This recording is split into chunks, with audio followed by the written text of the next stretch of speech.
इसके पहले क्लास में हम लोगों ने देखा था कैसे पूरा अर्थ के इंटीरियर्स के बारे में, और जो भी चीजें देखे कि अर्थ के इंटीरियर्स में किस तरीके से जो मैग्मा का फ्लो होता है, कन्वेक्टिव सेल होता है ना, और ऊपर में टेक्टोनिक प्लेट्स ये सब जो है मूव करते रहते हैं। तो आज उसी के बारे में अच्छे से हम लोग डिस्कस करेंगे। और यहाँ पे आपको समझना है, जैसे कि इसका एक तो इम्पोर्टेंस आपको बता देते हैं, है ना। ठीक है, कि फिजिकल ज्योग्राफी में जो भी चीज आप पढ़ते हैं ना, उसमें कहीं ना कहीं ये जो है प्लेट टेक्टोनिक्स का जो रोल है ना, बहुत इंपॉर्टेंट है। माउंटेन बिल्डिंग से अगर आप उसे कॉन्सेप्ट को समझेंगे तो वहां पे प्लेट टेक्टोनिक्स आ जाएगा। पूरे अर्थ पे जो वोल्केनोज है, जो अर्थक्वेक्स है, उसका जो डिस्ट्रीब्यूशन है, अगर उसके बारे में समझेंगे तो भी प्लेट टेक्टोनिक्स आपको एक्सप्लेन कर देगा, है ना। तो बहुत ही कॉम्प्रिहेंसिव जो है प्लेट टेक्टोनिक्स का थ्योरी होता है। लेकिन एक पॉइंट ये भी है कि ऐसा नहीं हुआ कि प्लेट टेक्टोनिक्स का थ्योरी एक ऑल ऑफ ए सडन जो है सो आ गया, है ना, ऐसा नहीं हुआ। उसके पीछे और भी कई सारी थ्योरीज थी, है ना, जो कि एक बेस बनाया, और उसके बाद जो है उसी थ्योरी के ऊपर उसी के और एविडेंसेस ऐड हुए, और फिर बाद में जाकर के प्लेट टेक्टोनिक्स का जो है सो थ्योरी प्रपोज किया गया। ठीक है। तो सबसे पहला जो एक साइंटिफिक थ्योरी जो था, जिसने वेगनर ने, अल्फ्रेड वेगनर जो है जर्मन ज्योग्राफर थे, जियोलॉजिस्ट थे, उन्होंने क्या सजेस्ट किया, उन्होंने कुछ एविडेंसेस कलेक्ट किए, है ना, और उसके बेसिस पे उन्होंने सजेस्ट किया कि जो हमारा कॉन्टिनेंट्स हैं अभी के समय में, जैसे कि आप north America, south America, Asia, Africa, ये सब जितने भी कॉन्टिनेंट्स हैं, ये सभी through out the history of the अर्थ अभी प्रेजेंट लोकेशन पे जहाँ पे है वहां पे नहीं थे। ये सभी कहीं ना कहीं आपस में जुड़े हुए थे, है ना। और over the period of time, जो जियोलॉजिकल टाइम स्केल है, उसके हिसाब से सारे कॉन्टिनेंट्स जो है सो मूव हो गए, है ना, मूव हो गए। तो ये बेसिकली इनका सबसे बड़ा कंट्रीब्यूशन है, जिन्होंने इस चीज को आइडेंटिफाई किया। The the continents which are as of now, है ना, they were not evenly distributed in the past, earth past, है ना, वो सभी आपस में एक ब्लॉक थे, एक इंटीग्रेटेड एक सुपर कॉन्टिनेंट थे, जिसको उन्होंने नाम दिया पेंगिया। ठीक है, पेंजिया।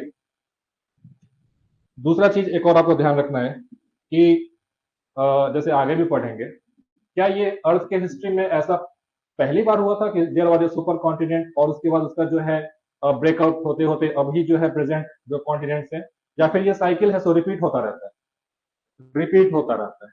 समझ में गया। सो जो ये जो है अर्थ के ऊपर जो भी चीजें हैं, है ना, जो भी कॉन्टिनेंट्स हैं, बेसिकली जो लिथोस्फीयर प्लेट्स होते हैं, वो थ्रू आउट द हिस्ट्री जो है सो मूव करते रहते हैं। कई बार है सो क्लोज में आकर के जुड़ जाएगा तो सुपर कॉन्टिनेंट बन जाएगा। उसके बाद फिर से उसमें कुछ ना कुछ जो है मूवमेंट्स होंगे, और फिर उनका जो है डिसइंटीग्रेशन होता चला जाएगा। समझ में आ गया, है ना, रिपीटेड साइकिल, यस, है ना। तो उसी में हम लोग आज आगे बढ़ते हैं। ठीक है। इनका नाम याद रखिएगा, एग्जाम में कई बार सीधा सीधा क्वेश्चन ये पीटीएम पूछता है कि हु प्रपोज और propounded the theory of continental drift, तो अल्फ्रेड वेगनर है ना, ये इंपॉर्टेंट है इनका। ठीक है, वेगनर, वेगनर है ना। और 1912 में, 1912 में, है ना, 1912 में इन्होंने प्रपोज किया continental drift theory, continental drift theory. ठीक है।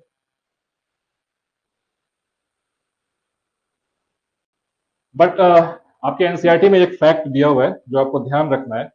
हो सकता है बीटी में कई बार आपसे इस तरह का सवाल जो है सब पूछ दे, है ना, कि who was the first person to give the idea कि जो अमेरिका है और ये सब अफ्रीका है, ये कभी एक साथ जो है कंबाइंड रहा होगा, है ना, ऐसा कुछ नाम दे दे। अगर वहां पे वेगनर का नाम हो और बाकी नाम जो है अगर आपको फेमिलियर ना दिखे तो वेगनर पे टिक कर देना है।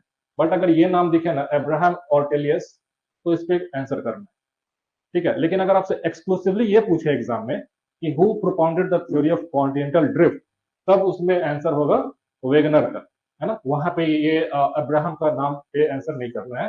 बट अगर क्वेश्चन का नेचर ये रहे कि who give the idea, first first give the idea, then Abraham के उसके ऊपर जो है आंसर कर देना।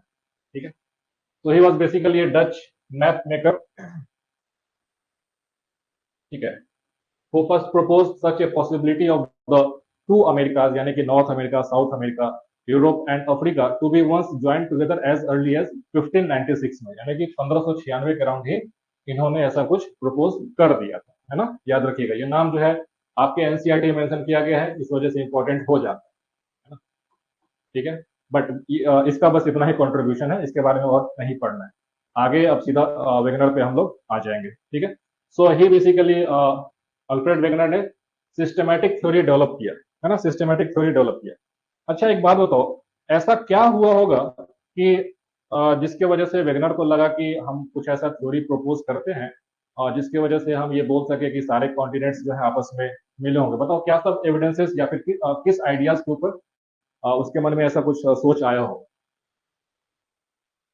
ऑनलाइन जो भी है वो भी कमेंट करो।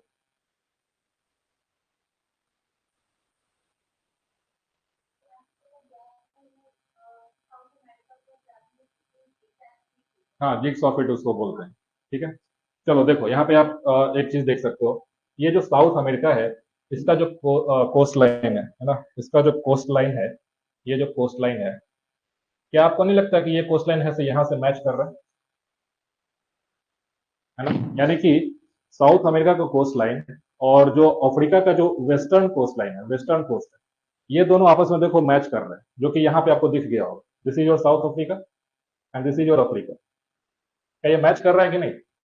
प्लस ये जो गैप आप देख रहे हो है ना, नॉर्थ अमेरिका का जो ये गैप हो गया, सेंट्रल अमेरिका और अफ्रीका का ये पार्ट, क्या ये लग नहीं रहा कि ये इधर आकर के जो है फिट हो जाएगा उसमें? तो ये एक एविडेंस है जिसको हम लोग बोलते हैं जिग्स ऑफ फिट, है ना, जिग्स ऑफ फिट। ठीक है, जिग्स ऑफ फिट, है ना, क्या बोलते हैं उसको?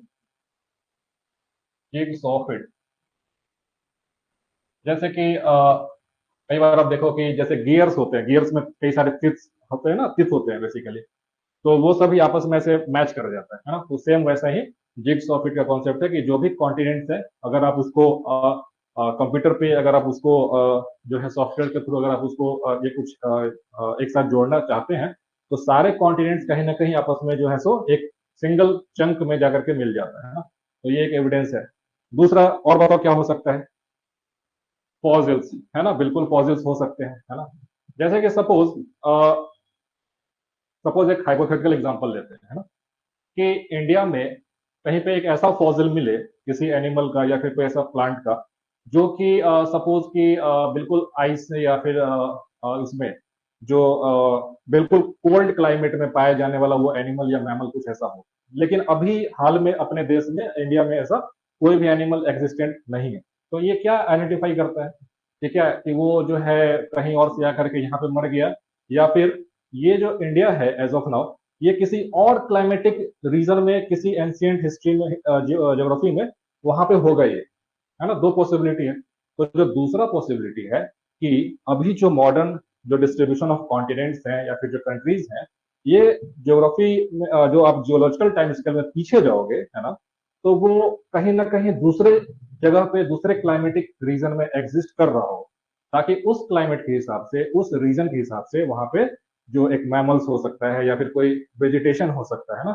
तो दूसरा पॉइंट है डिस्ट्रीब्यूशन ऑफ फॉसिल्स, है ना, फॉसिल्स, फॉसिल्स, या फिर फॉसिल्स ऐसा हो कि कुछ ऐसे फॉसिल्स जो हैं वो अफ्रीका के इस कोस्ट यहाँ पे पाया जाए, और सेम ऐसा ही फॉसिल है सो ब्राजील में भी पाया जाए।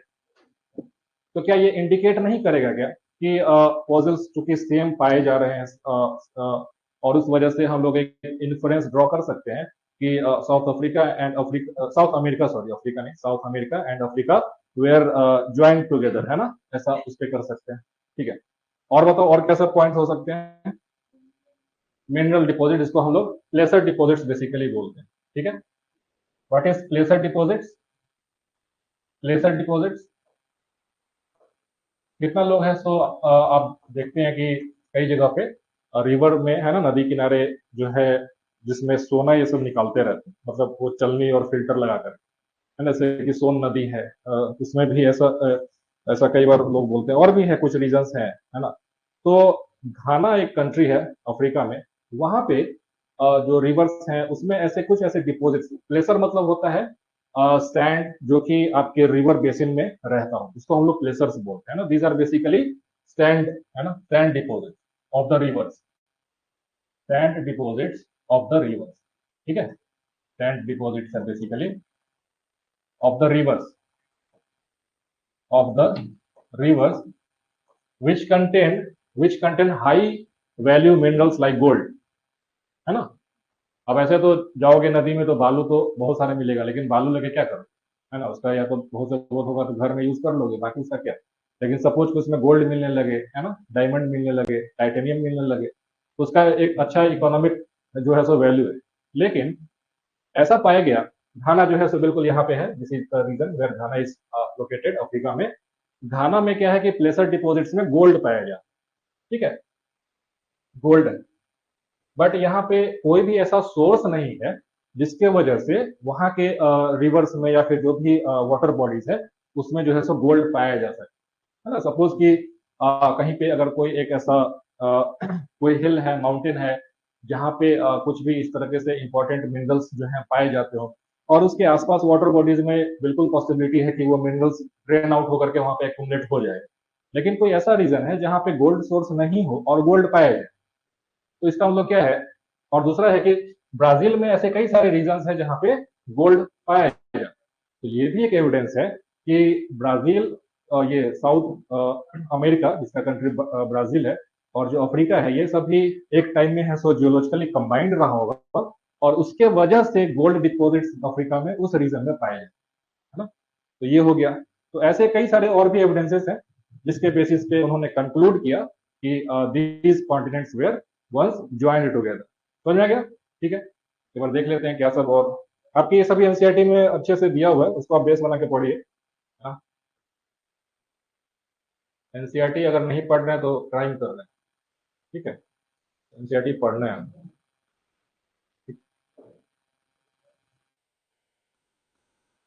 Evidences which support the drift theory are the, हाँ आ जाओ समझ, the matching of the continents, है ना, द मैचिंग ऑफ कॉन्टिनेंट्स, जिसको हम लोग जिग्स ऑफ इट बोलते हैं ना, जिग्स ऑफ इट बोलते हैं। कई बार आपसे एग्जाम में जो है सवाल पूछा जाता है कि which of the following evidences suggest the theory of continental drift, है ना, तो सीधा सीधा वहां पे ऐसा नाम जो है वो आपको ऑप्शन में मिल जाता है, तो ध्यान रखना है, सब याद करके रखना है कि क्या सब जो है एविडेंसेस है। तो जिग्स ऑफ इट है, the coast lines of South America and Africa fronting each other have a remarkable and unique match, यानी कि जो साउथ अमेरिका है और जो अफ्रीका है, अगर इसे कोस्ट लाइन को देखो तो बिल्कुल ऐसा लगता है कि आपस में एक मतलब एक सिंगल और यूनिफाइड ब्लॉक की तरह आपको दिखाई देगा, है ना।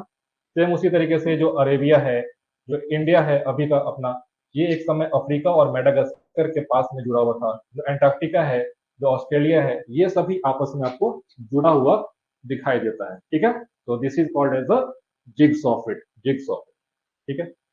In 1964, Bullard created a map using a computer program to find the right fit of the Atlantic margin, and it proved to be quite perfect. यानी कि बुलार्ड एक ज्योग्राफर रहे होंगे जिन्होंने कंप्यूटर के बेसिस, कंप्यूटर के हेल्प से जो भी मैप है उसको एक साथ यूनिफाई करने की कोशिश किया, और उन्होंने पाया कि सभी आपस में परफेक्टली फिट हो, है ना।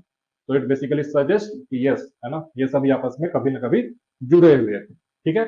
ये पॉइंट क्लियर है। नेक्स्ट देखो, हाँ, rocks of the same age across the oceans, ठीक है। Rocks of the same age, rocks of the same age across the oceans, ठीक है। यानी कि सपोज कि ओशन जैसे कि अटलांटिक ओशन है, अटलांटिक ओशन के अगर आप ईस्ट में जाओगे, अटलांटिक ओशन के ईस्ट में जाओगे तो अफ्रीका है, अटलांटिक ओशन के वेस्ट में जाओगे तो साउथ अमेरिका है ना। तो अटलांटिक ओशन के दोनों अक्रॉस अगर आप देखो, जो रॉक्स हैं, अगर उसके उसके कार्बन डेटिंग ये सभी करते हैं, है ना, या फिर रेडियो एक्टिविटी के उसके बेसिस पे भी एज जो है निकाला जाता है, तो ऐसा मालूम चला कि उनका जो एज ऑफ फॉर्मेशन है रॉक्स का वो सेम है। इसका मतलब क्या है कि वो सभी आपस में कभी न कभी जुड़े हुए थे, और वहां पे रॉक्स का फॉर्मेशन या फिर मैग्मा इरप्शन हुआ होगा, और वो सभी कूल डाउन होकर के रॉक्स बन गए होंगे। तो same age rocks across the oceans also suggest that these continents were once, है ना, they were combined, ठीक है। लेमिंग्स है ना एक, वो भी है। The radiometric dating methods have helped in correlating the formation of rocks present in different continents across the ocean. The ancient rocks belts on the coast of Brazil match with those found in western Africa. The old marine deposits found in the coast of South America and Africa belong to the Jurassic age. This implies that the ocean never existed before that time. तो देखो, oceans जो basins है ना, ocean basins, ऐसा नहीं है कि अभी जो ओशंस हम लोग जो डिस्ट्रीब्यूशन देख रहे हैं वो ओशन बेसिन सेम वैसा ही था, नहीं, है ना। सबसे पहले जैसे कि जिस समय पेंजिया का बात किया जाता है तो पेंथालसा एक सुपर ओशन था। धीरे धीरे जब ये सभी सेपरेट होते चले गए तो उनके बीच में ओपनिंग ऑफ ओशंस होना स्टार्ट हो गया। दैट मीन्स कि अटलांटिक ओशन हो जाएगा, है ना, पैसिफिक ओशन हो जाएगा। पैसिफिक ऐसा माना जाता है कि it is a part of your ancient Panthalassa, है ना। इस वजह से अभी भी सबसे बड़ा जो ओशन है वो पैसिफिक ओशन, ठीक है, तो ध्यान रखना है। तो ये इट इम्प्लाइज कि ocean never existed before that time, यानी कि अगर दो कॉन्टिनेंट आपस में जुड़े हुए थे और अभी के समय दोनों अलग हैं और उनके बीच में ओशंस आ गया, दैट मीन्स कि ocean basin is a new creation between those continents, ठीक है, समझ में आ गया? नहीं, स्प्लिट जो है through out the 200 million years के अराउंड जो है पेंजिया के अंदर स्प्लिट होना स्टार्ट हो गया, है ना। तो अलग अलग टाइम स्केल में जो है स्प्लिट होता रहा है ना, ठीक है। सबसे पहले तो दो ब्रेक होगा, है ना, जो गोंडवाना है और अंगारा लैंड है। उसके बाद फिर से वहां से सेपरेट होना स्टार्ट हो जाएगा, है ना। इंडियन प्लेट जो है नॉर्थ ईस्ट डायरेक्शन में मूव करेगा, एंटार्क्टिका प्लेट साउथवर्ड चला जाएगा, और ऑस्ट्रेलिया और इंडिया प्लेट दोनों एक्चुअली कंबाइंड है ना। दिखता अलग अलग है कि इंडिया ऊपर में ऑस्ट्रेलिया नीचे में, बट एक्चुअली में वो एक ही प्लेट है, एक ही प्लेट, ठीक है। देखो वो सब उतना इंपॉर्टेंट नहीं है कि उसका कोई हम लोग एविडेंस भी सजेस्ट, एविडेंस भी नहीं है ना कि कौन सा कॉन्टिनेंट जो है सो पहले निकला, कौन बाद में गया और किस एज में गया। बट आपके एग्जाम के पर्सपेक्टिव में अगर देखा जाए तो बस इतना याद रखना है कि क्या सब एविडेंसेस जो हैं, या फिर अगर मेंस में कभी पूछ दे कि discuss the theory of continental drift, तो ये सब पॉइंट्स जो है एविडेंसेस के हिसाब से आंसर कर देना है, ठीक है।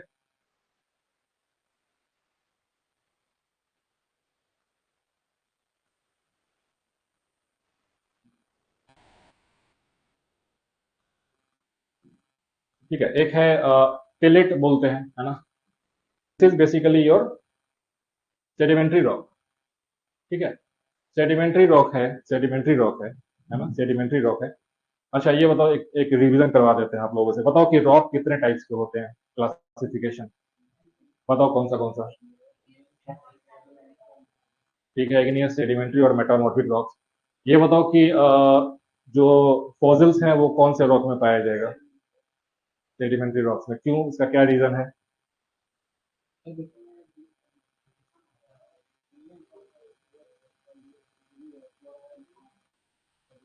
बिल्कुल, तो सेडिमेंट्री रॉक्स जो है खुद ही सेडिमेंट से बनते रहते हैं। सेडिमेंट्स मतलब कि जैसे कि कहीं पे कोई बहुत माउंटेन रेंजेस हैं, उसका जो है इरोजन होगा, वो जो है किसी अर्थ की क्रस्ट पे कोई डिप्रेशन है या फिर ओशन बेसिन है या फिर एक जियो सिंक्लाइन है, वहां पे जब डिपॉजिट्स सारे जमा होंगे और अर्थ के अंदर से आपको मालूम है कि टेक्टोनिक फोर्सेस लग रहा होता है, तो वो उसको कंप्रेस करता रहेगा, उसके ऊपर है सो हाई प्रेशर लगेगा, तो ओवर द मिलियन ईयर्स जो है वो एक सेडिमेंट्री रॉक्स में कन्वर्ट हो जाएगा। तो उस सेडिमेंटेशन प्रोसेस में ऐसे कई सारे मैमल्स जो होंगे, या फिर जो सपोज कि एक बहुत वास्ट एरिया फॉरेस्ट का है वो भी वहां पे चला जाए उसके अंदर में, तो वो सभी आपस में जो है सेडिमेंटेशन प्रोसेस में, जिसमें आपको हाई प्रेशर हाई टेम्परेचर ये सब लगते रहेगा, तो फॉजल्स में कन्वर्ट हो जाएगा, है ना। अब सवाल ये आता है कि इग्नियस रॉक्स में फॉजल्स क्यों नहीं पाए जाते। तो इग्नियस रॉक्स जो है बेसिकली मोल्टेन लावा के सॉलिडिफिकेशन से बनता है। तो अगर सपोज उसमें कोई मैमल, कोई फॉरेस्ट वेजिटेशन कुछ भी जाता है, वो तो बर्न आउट हो जाएगा, है ना। इस वजह से फॉसिल्स नहीं पाए जाएंगे, ठीक है। ठीक है, चलो एक लॉजिकल क्वेश्चन पूछते हैं आपसे, है ना, कि जो कॉन्टिनेंट्स हैं और जो ओशंस है, अगर उसके रॉक्स के एज को अगर आइडेंटिफाई किया जाए तो ओल्डर कौन सा होगा, कॉन्टिनेंट्स वाले या ओशंस? कॉन्टिनेंट्स, ऑनलाइन बताओ जी। सवाल ये है कि जो कॉन्टिनेंटल ब्लॉक है और जो ओशनिक क्रस्ट है, उसके बीच में पुराना कौन सा है? ओशंस? नहीं, ओशंस पुराना नहीं है। कॉन्टिनेंटल ब्लॉक्स होंगे, है ना। जो आर्कियन रॉक्स जो पढ़ते हो, आर्कियन रॉक्स जो कि 4 बिलियन ईयर्स के अराउंड जो है फॉर्म हुआ है, they are basically found on the continents, है ना। तो आप याद रखना, एक इंपॉर्टेंट है, कई बार पीटी में भी आपसे पूछ सकता है ये चीज, कि अर्थ पे जो सबसे पुराना जो रॉक है उसको हम लोग किस नाम से जानते हैं, तो it is Archean rock system, ARCHEAN, Archean rocks. these are the these are the most primitive rocks found on the earth, ठीक है, Archean rocks. Okay Kanchan, most primitive rock most primitive rock on earth, है ना। हालांकि ये Archaean rock नहीं है, ये टेलिट है, सेडिमेंट्री रॉक है, बट ये फैक्ट मैंने आपको बताया, फैक्ट। आर्कियन रॉक ऐसा माना जाता है कि 4 बिलियन ईयर्स अगो जो है ना, ये सभी रॉक्स का जो है सो एज है। आर्कियन रॉक्स जो है सो कैसा रॉक होगा, ये सब लॉजिकल क्वेश्चन है। क्यों, देखो शुरुआत में अर्थ जो है पिघला हुआ था, मोल्टन स्टेट में था, बाद में जैसे जैसे कूलिंग होगा तो जो पहला रॉक बनेगा ना, और उसके अगर अभी आप देखो कहीं पे उसके ब्लॉक्स अगर मिलते हैं तो वो सब आर्कियन रॉक्स में आ जाते हैं, ठीक है। तो जो हमारा कॉन्टिनेंट है ना, वो सबसे पहले ठंडा हुआ होगा और उस वजह से सबसे पुराना भी रॉक वही होगा। अब ओशंस के जो रॉक्स हैं वो in comparison to the continental blocks they are far newer, है ना। क्यों, तो आगे देखेंगे, समझ में आ जाएगा, है ना। इसके बारे में समझते हैं। टिलिट है एक सेडिमेंट्री रॉक है जो कि ग्लेशियर डिपॉजिट से बनता है, ग्लेशियर डिपॉजिट से, ठीक है।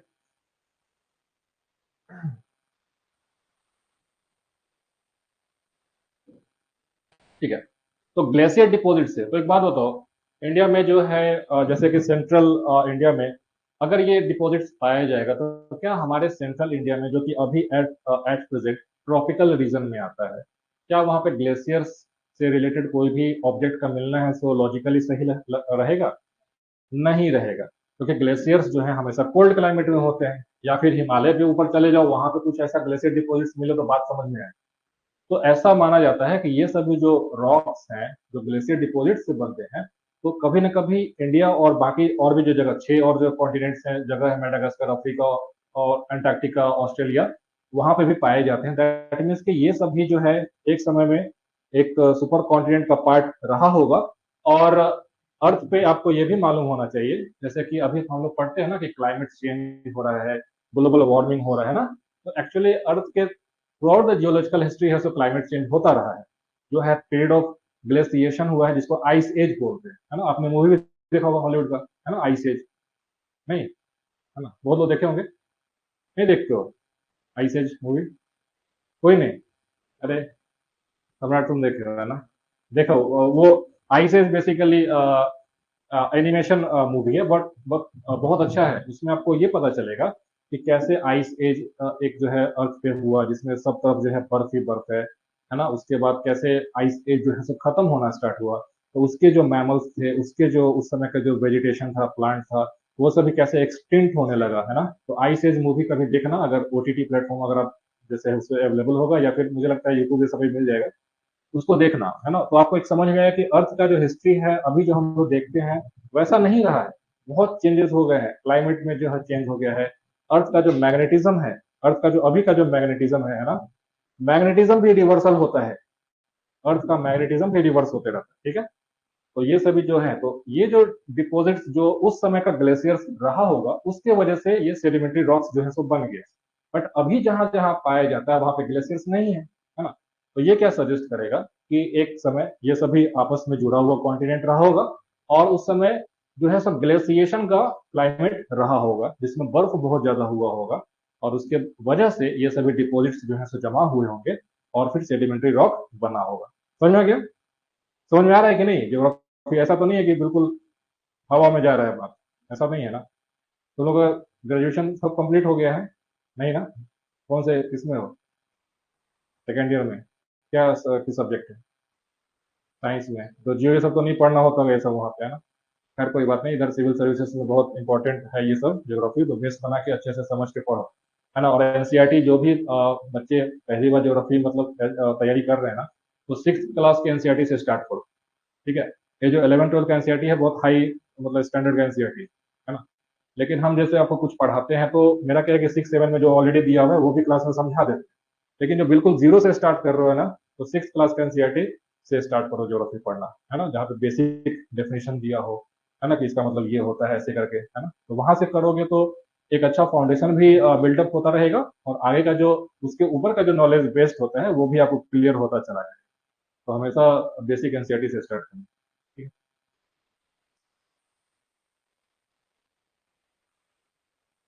प्लेसर डिपॉजिट्स जो कि मैंने आपको बताया, है ना। Placer deposit is any water borne deposit, है ना, वाटर बॉर्न डिपॉजिट यानी कि किसी रिवर्स के द्वारा जो है कैरी किया जाएगा, ऑफ सैंड और ग्रेवल, है ना।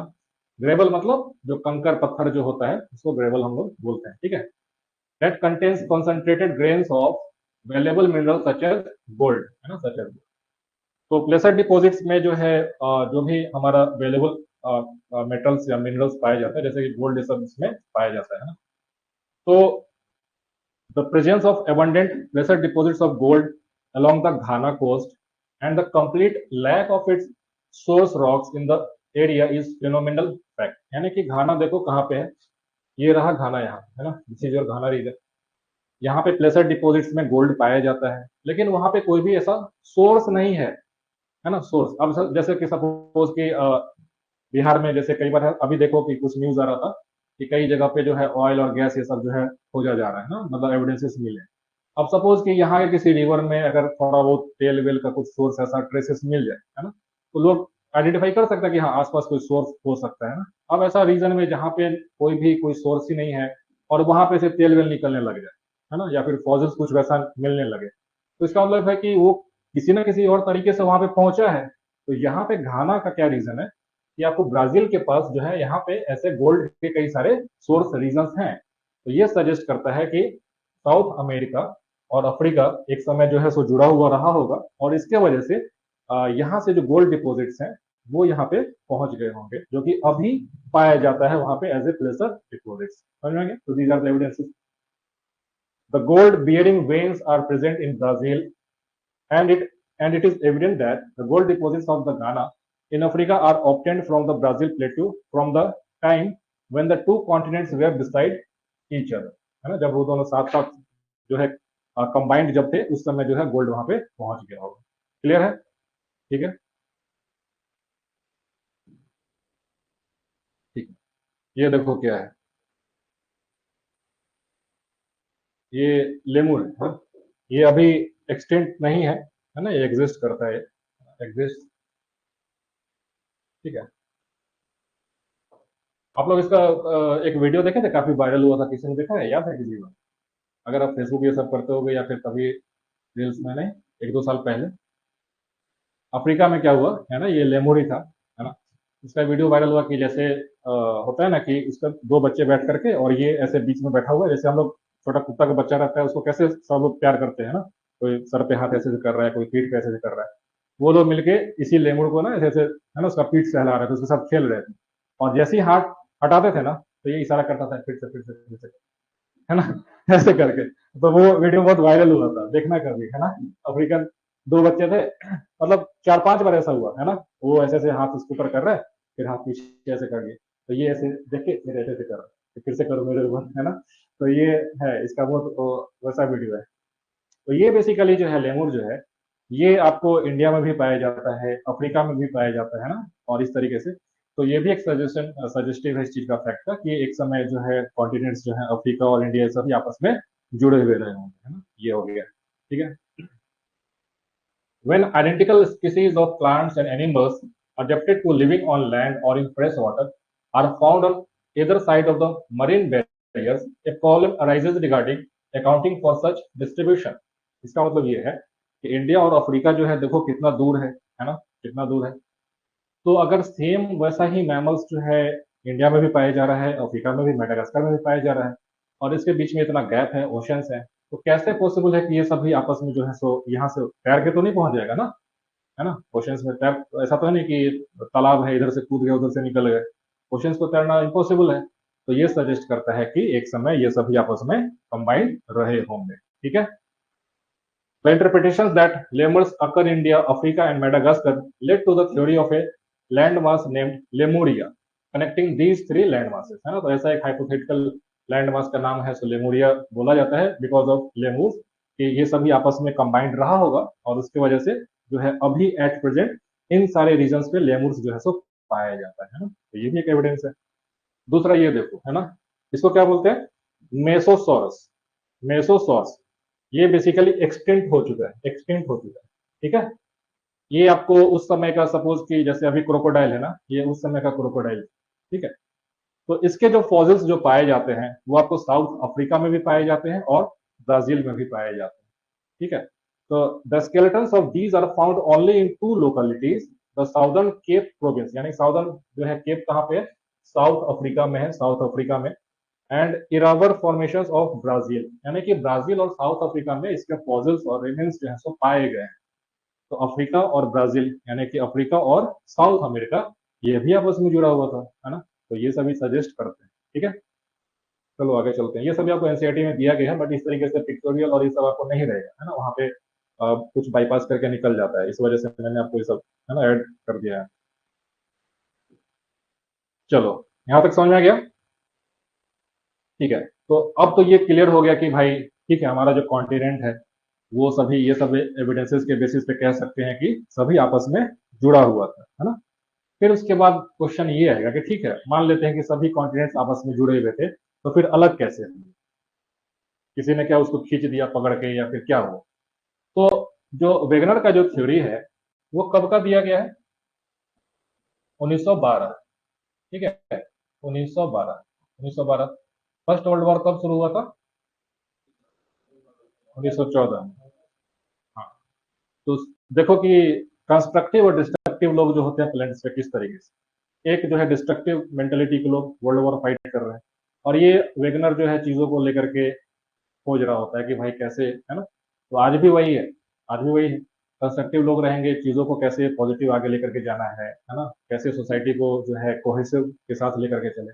दूसरे होंगे नकारात्मक लोग, है ना, उनका बस यही रहेगा कैसे लड़ाई करवा दें, कैसे दूसरे का जो है सामान हड़प ले, प्रॉपर्टी हड़प ले, है ना। तो ये सब चीज हमेशा रहता है। तो वेगनर बेसिकली जर्मन का ही था, लेकिन इन्होंने इस चीज को लेकर के मॉडल प्रेजेंट किया। तो वेगनर का क्या मानना था, हालांकि इसमें फ्लॉ है ना।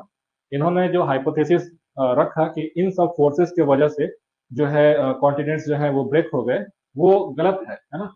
बट उस समय उनको उनके पास और कोई साइंटिफिक एविडेंस था ही नहीं, ठीक है।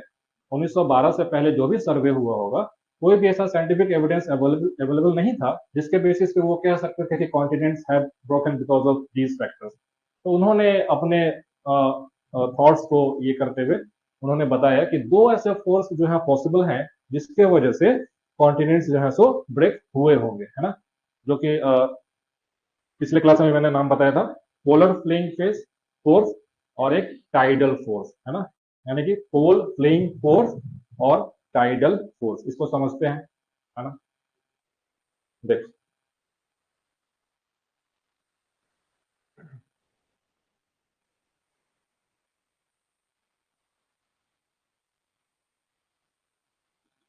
ठीक है, ये सन है, ये अर्थ है, ठीक है, और ये मून है, मून है, ठीक है। तो ये एक ऐसा सिचुएशन हो सकता है कि कुछ इस तरीके से अलाइनमेंट हो जाए, है ना। मून जो है अपने सन अर्थ के चारों तरफ जो है एक ऑर्बिट पे ऐसे घूम रहा होगा। अब अर्थ जो है ये भी सन के चारों तरफ जो है ऐसे घूम रहा है।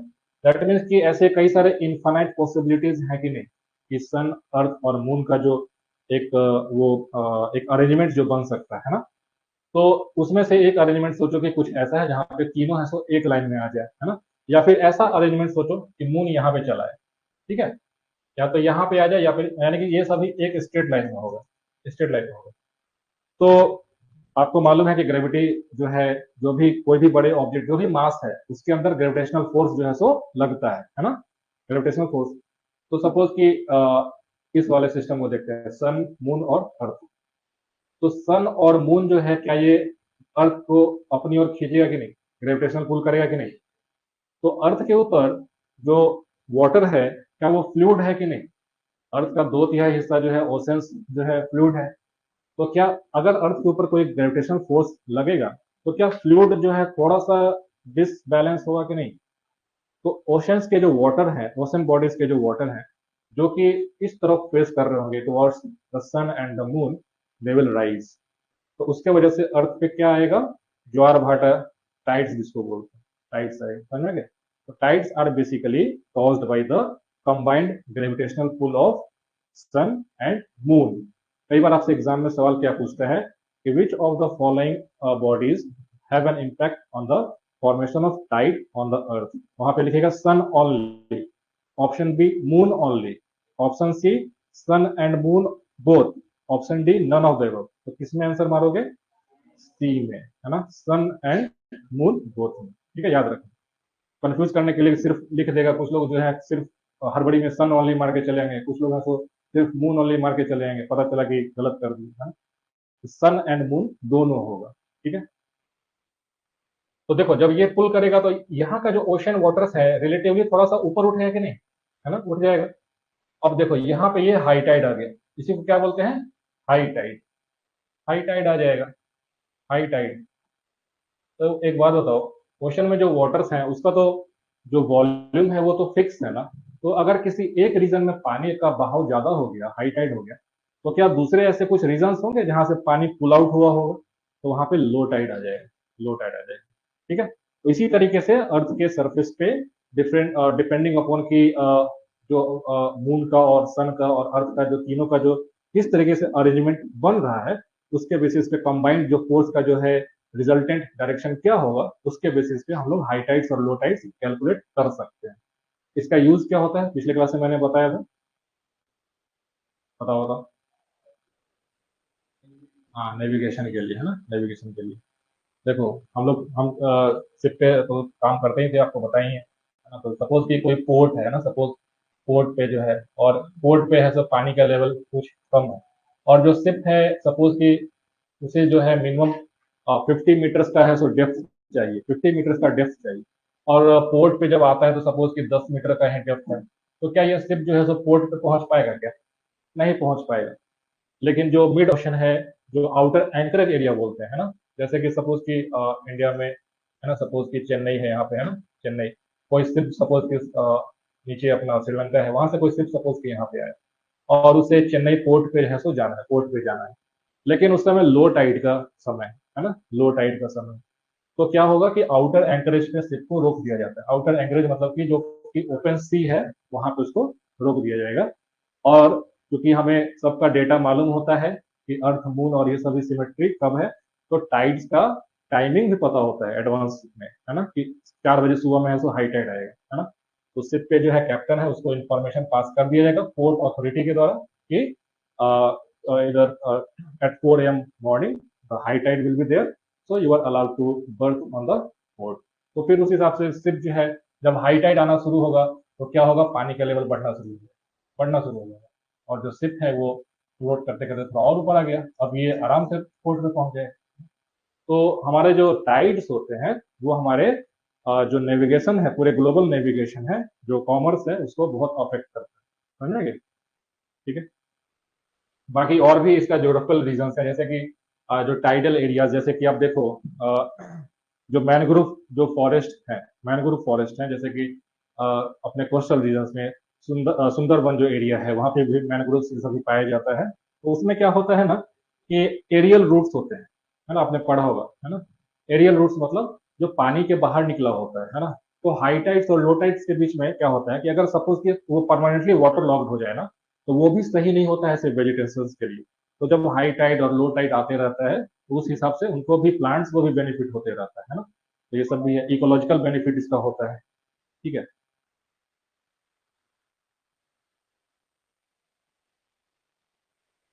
हाँ, न्यू मेट्रोपोर्स इसको बोलते हैं, यस। ठीक है, ये समझ में आ गया। तो वेगनर का क्या मानना था कि टाइडल फोर्स जो है, टाइडल फोर्स, ये एक फोर्स रिस्पॉन्सिबल है जिसके वजह से जो कॉन्टिनेंट्स हैं वो आपस में ड्रिफ्ट हो गए और पेंजिया से टूट करके सब अलग हो गए, है ना, पहला फोर्स टाइडल फोर्स। दूसरा उन्होंने क्या बताया? पोल फ्लिंग फोर्स, पोल फ्लिंग फोर्स, पोल फ्लिंग फोर्स। ठीक है, पोल फ्लिंग फोर्स इसका मतलब क्या होता है? इसका मतलब ये होता है, आपको मालूम है कि जो अर्थ है ना, अपना अर्थ है, ये अपने एक्सिस पे, है ना, हालांकि एक्सिस इसका टिल्ट है ना, टिल्ट है। ठीक है, इस पे जो है कौन से डायरेक्शन में मूव करता है? तो वेस्ट से ईस्ट की तरफ, है ना। कैसे याद करोगे? कई बार एग्जाम में कुछ तो कंफ्यूजन हो जाता है कि अर्थ जो है सो ईस्ट से वेस्ट घूमता है कि वेस्ट से ईस्ट घूमता है, कैसे याद करोगे? मतलब आपको याद रहता है तो अच्छी बात है, लेकिन कभी एग्जाम में कंफ्यूजन हो, कई बार हो जाता है ना एग्जाम में, ईस्ट वेस्ट है कि नॉर्थ है क्या है ना, ऐसे कई बार होता है। तो इतना तो बचपन से याद होगा कि सूरज जो है पूरब में उगता है। किसी को ऐसा तो नहीं लगता कि पश्चिम में भी उग जाता है सूरज? है ना। तो सूरज जो है पूरब में उगता है और पश्चिम में है सो ढलता है ना, और हम लोग पृथ्वी से उसको देख रहे होते हैं। तो सेम वही सोचो, जैसे हम लोग ट्रेन में जाते हैं, गाड़ी में जाते हैं, हम तो बैठे रहते हैं, लेकिन सभी चीज हमारे अपोजिट डायरेक्शन में मूव करता रहता है। लेकिन एक्चुअल में तो हम मूव कर रहे हैं ना उस ऑब्जेक्ट्स के अपोजिट डायरेक्शन में। अगर आप ट्रेन में जाओगे नॉर्थ से साउथ, तो जो भी पेड़ है, पौधा है, पोल है, सब आपको साउथ से नॉर्थ जाते हुए दिखता है। तो सेम वही चीज है, जब आप अर्थ पे हो और आपको दिख रहा है कि जो है सूरज वो पूरब से पश्चिम यानी कि ईस्ट से वेस्ट ट्रेवल करता है, तो एक्चुअल में हम ही है सो वेस्ट से ईस्ट ट्रेवल कर रहे हैं। याद रहेगा, कंफ्यूजन नहीं होगा एग्जाम में, है ना। Earth rotates from west to east, है ना, इधर वेस्ट है, पश्चिम है, और इधर ईस्ट। हाँ यहाँ पे क्या, अच्छा हाँ, पोल फ्लिंग फोर्स बता रहे थे, है ना। तो देखो, अर्थ का जो इक्वेटर है, यहाँ पे डायमीटर भी ज्यादा है, यानी कि अर्थ के इक्वेटर पे आप देखो तो बल्जिंग है ना, बल्जिंग, बल्जिंग, है ना, बल्जिंग है, ठीक है। और जो पोलर रेडियस है, पोलर डायमीटर है, ये कम है ना, कम है। तो वेगनर ने क्या सजेस्ट किया कि there is a force due to rotation of the earth, due to rotation, पृथ्वी के अपने एक्सिस पे घूर्णन की वजह से, रोटेट करने की वजह से कुछ फोर्सेस लगते हैं, जो कि जैसे कि कोई भी रोटेशन है, जैसे मैंने आपको एग्जांपल भी दिया था कि सपोज कि अगर आप सपोज कि एक है ना, ऐसा हम लोग स्कूल में थे बचपन में, तो ऐसा झूला लगा हुआ था, है ना, ऐसा झूला है, ऐसे इस पे ऐसे रेलिंग बना होता था, है ना, ऐसे रेलिंग रहता था, और इस पे सब लोग ऐसे खड़े हो जाते थे जाकर के, है ना, और एक दो तीन लोग हैं बाहर से उसको गोल गोल ऐसे घुमाते रहते। उसी में कोई अगर हाथ वाथ छोड़ दिया रेलिंग पे से, या फिर थोड़ा ऐसे लूजली बैठा है, खड़ा है, तो पीछे से उलट जाता था, है ना। क्यों ऐसा?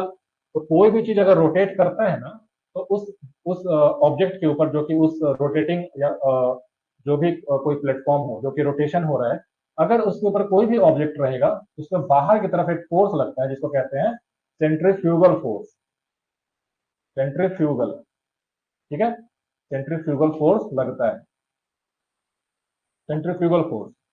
तो इसी फोर्स को इन्होंने सजेस्ट किया कि अर्थ भी अपने एक्सिस पे ऐसे घूम रहा होगा, इसके वजह से अर्थ के जो भी कॉन्टिनेंट्स जो हैं जिसके अंदर मास है, उस पर भी फोर्स लग रहा होगा, है ना, फोर्स लग रहा होगा। और वो फोर्स का जो कंपोनेंट है कुछ ऐसा है कि वो अभी जो इक्वेटर है अर्थ का, इक्वेटर की तरफ जो है सो फोर्स लग जा रहा होगा। दैट मीन्स कि पोल फ्लिंग, पोल फ्लिंग मतलब कि पोल से भागो टुवर्ड्स इक्वेटर। पोल फ्लिंग मतलब कि फ्ली मतलब क्या होता है, भागना, है ना। तो पोल की तरफ से भागो और इक्वेटर पे पहुंचो, है ना, ये कहना चाह रहा है वेगनर कि वो जो पोल पोल फ्लिंग फोर्स है, उसका रीजन क्या है, तो रोटेशन ऑफ द अर्थ है, सेंट्रीफ्यूगल फोर्स है, समझ में आ गया। तो ये दो फोर्स जो है उन्होंने सजेस्ट किया कि these forces are responsible for the movement of continents, समझ में आ गया। Polar fleeing force relates to the rotation of the Earth. Wegener suggested that Earth's flattening and a differential gravitational force would cause continental masses to slowly drift towards the equator. He proposed that the Earth's rotation created a centrifugal force towards the equator, and the fact that the Earth is not a perfect sphere, it has bulge at the equator. This bulge is due to the rotation of the Earth, है ना। तो इन सब ideas को लेकर के उन्होंने suggest किया कि जो है एक पोल फ्लिंग फोर्स भी लग रहा होगा, है ना। बाकी दूसरा है तो टाइडल फोर्स है, जो कि मैंने आपको बता दिया, जो कि मून और सन की वजह से। लेकिन ये जो दो फोर्सेस हैं, ये उतना इम्पैक्टफुल नहीं है कि जिसकी वजह से इतने जो कॉन्टिनेंट्स हैं वो मूव कर जाए, ठीक है।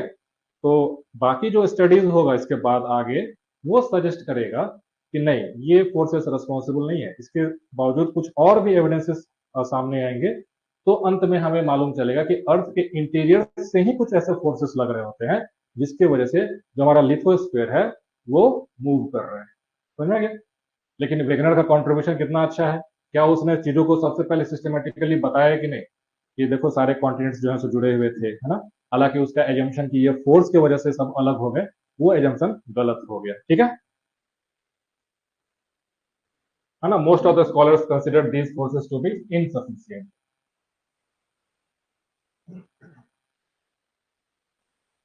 ठीक है। अब आते हैं यहाँ पे हैरी हेस, ठीक है, हैरी हेस, ठीक है, हैरी हेस।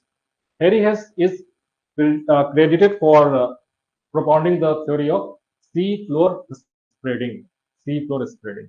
अब देखना ये बहुत इंपॉर्टेंट है, सी फ्लोर स्प्रेडिंग, ठीक है, सी फ्लोर स्प्रेडिंग। अब इसको समझते हैं कि what is the meaning of sea floor spreading. ये सभी बैकग्राउंड है आपके प्लेट टेक्टोनिक्स को समझने के लिए। अगर आप इसको समझ जाते हैं तो प्लेट टेक्टोनिक्स समझ में आ जाएगा, है ना। तो इसको थोड़ा समझते हैं, इसके थ्योरी को क्या कहता है सी फ्लोर स्प्रेडिंग, है ना। ये ध्यान से सुनना। देखो, सी फ्लोर स्प्रेडिंग नाम से ही लग रहा है कि सी का जो फ्लोर है वो स्प्रेड कर रहा है, यानी कि फैल रहा है, विस्तार हो रहा है उसके अंदर, है ना। तो उन्होंने भी कुछ एविडेंसेस जो है सो कलेक्ट किए होंगे, तभी तो बोला होगा ना कि सी फ्लोर जो है सो हमारा फैल रहा है, स्प्रेड हो रहा है। तो क्या सभी एविडेंसेस जो है सो उन्होंने कलेक्ट किए, है ना। तो देखो,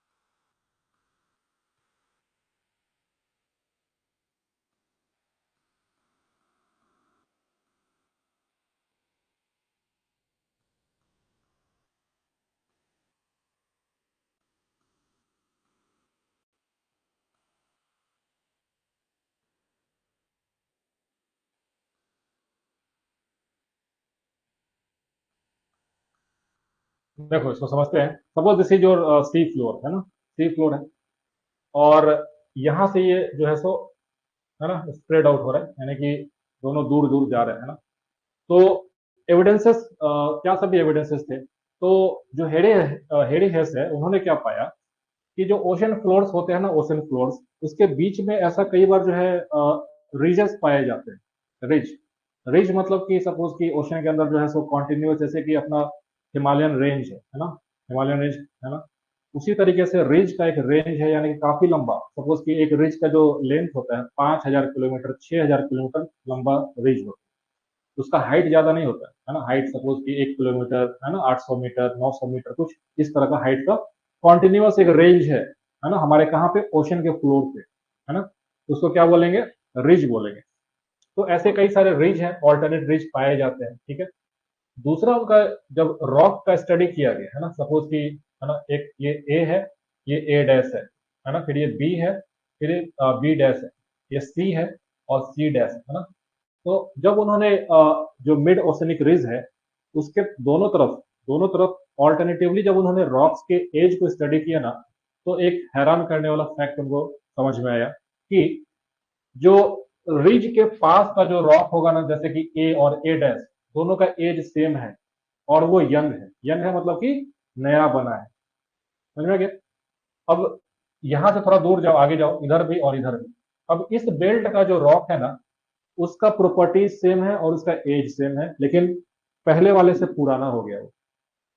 दैट मीन्स कि when you are going away from the centre part towards both the sides, you will find symmetrical strips of the rocks which show similar chemical properties, and also they have the same age। समझ में आ गया, ठीक है।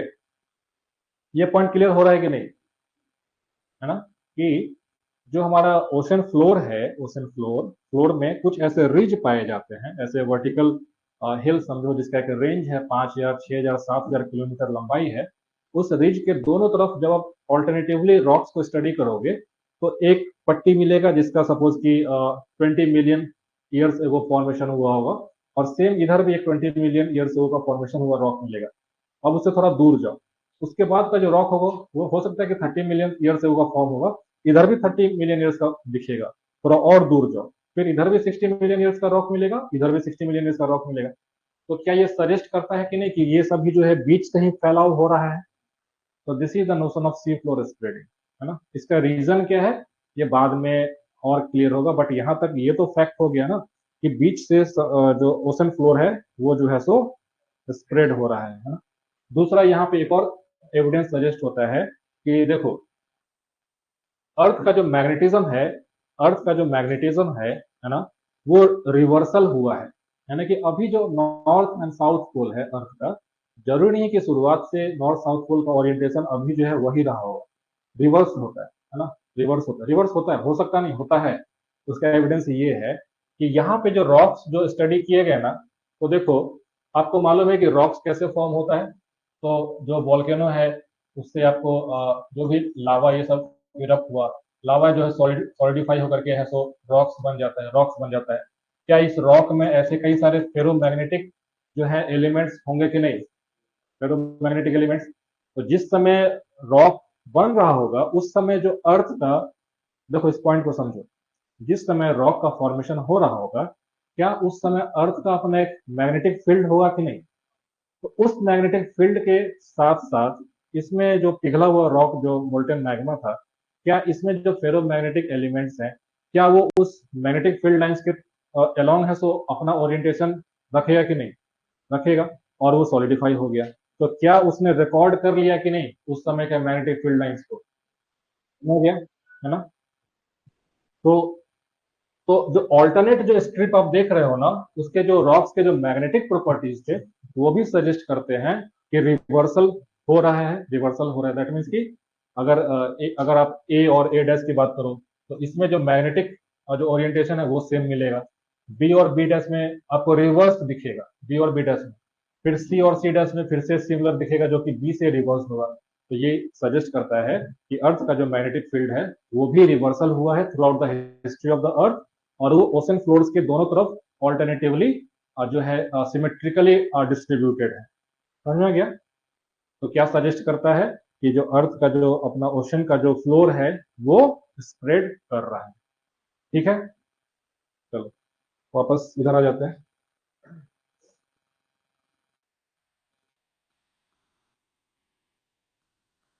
अब ये जो बाबू साहब हैं, ये भी नेवी में ऑफिसर थे, तो उनको जो है समुद्र का थोड़ा आइडिया रहा होगा, है ना? तो इनको ये सब जो है दिमाग लगाते होंगे बैठ करके कि अरे रॉक ऐसा है वैसा है करके, है ना?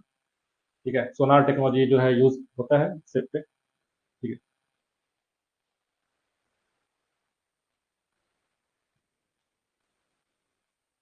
हेरी has discovered that the oceans were shallower in the middle। हाँ, ये भी एक पॉइंट है। Oceans were oceans were shallower in the middle। एक डायग्राम दिखा देते हैं, तब आपको ना ये अच्छे से विजुअलाइजेशन हो जाएगा। अभी बहुत लोग को समझ में नहीं आ रहा, एक डायग्राम देते हैं। चलो वहां पे चलते हैं।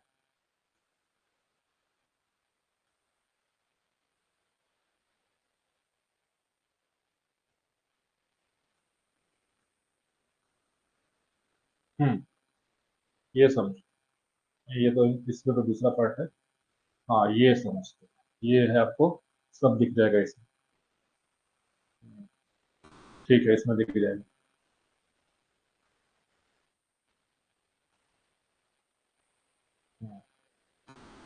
देखो, जो अभी हम लोग पढ़ रहे थे ना, ocean floor spreading, sea floor spreading, ये वाला पार्ट है। This part, this is the part. फिर से रिवाइज करा देते हैं। What is lithosphere? crust and upper mantle. The solid part of the earth surface is called as lithosphere. It consists of crust and upper mantle। ठीक है। Lithosphere जो है उसका विड्थ कहाँ पे ज्यादा होगा, कॉन्टिनेंटल ब्लॉक में या ओशनिक ब्लॉक में? कॉन्टिनेंटल ब्लॉक में। ओशनिक ब्लॉक है वो थोड़ा सा पतला होगा। अगर तो मैंने आपको ये बताया था कि लिथोस्फीयर जो है हमारा, वो कई सारे पार्ट्स में टूटा हुआ है। तो एक पार्ट को हम लोग क्या बोलते हैं?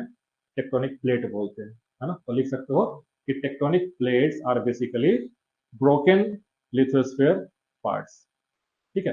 जो हमारा अर्थ का जो कंप्लीट लिथोस्फीयर है ना, वो कई सारे पार्ट्स में टूटा हुआ है। Each part is called as a tectonic plate. Why tectonic plate?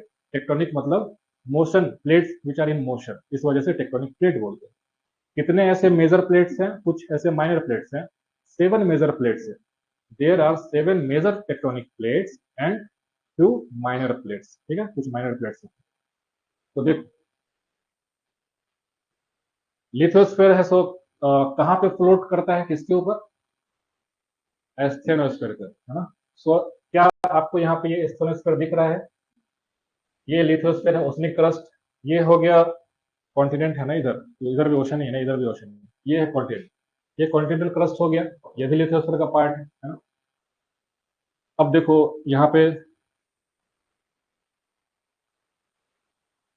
नीचे से क्या होता है, कन्वेक्टिव सेल जो है ऑपरेट हो रहा हो, है ना? थोड़ा प्लेट टेक्टोनिक्स का समझ लो, है ना? यहाँ से जो है कन्वेक्टिव सेल, क्लास याद करो, एक दो क्लास पीछे से जो बताते आ रहे हैं कि कैसे मैग्मा राइज करता है। फिर जब मैग्मा राइज करेगा तो ऊपर आकर के थोड़ा सा सॉलिडिफाई होगा, कूल डाउन होने लगेगा, तो नीचे से ड्रैग क्रिएट करेगा लिथोस्फीयर के ऊपर में। तो क्या ये, अगर सपोज कि कन्वेक्टिव सेल का डायरेक्शन कुछ ऐसे आकर के और ऐसे मूव कर रहा है, और ये नीचे से राइज करके लेफ्ट की तरफ मूव कर रहा है, तो क्या ओशन फ्लोर को नीचे से वो टीयर करेगा कि नहीं, उसको तोड़ेगा कि नहीं, है ना, उसको स्प्रेड करेगा कि नहीं? तो this is the region where the ocean floor is being torn apart. समझ में आ गया? तो यहाँ पे ये जो गैप है, गैप क्रिएट होगा, यहाँ पे क्या फिशर वॉल्केनिज्म होगा कि नहीं? फिशर वॉल्केनिज्म, याद करो वॉल्केनो वाला जब टाइप बताए थे, फिशर वॉल्केनो, है ना, इसलिए बोल रहे थे कि वो सभी क्लास इंटरलिंक्ड है ना। Fissure volcano, fissure volcano, fissure volcano at mid oceanic ridge इसको बोलेंगे, MOR, mid oceanic ridge.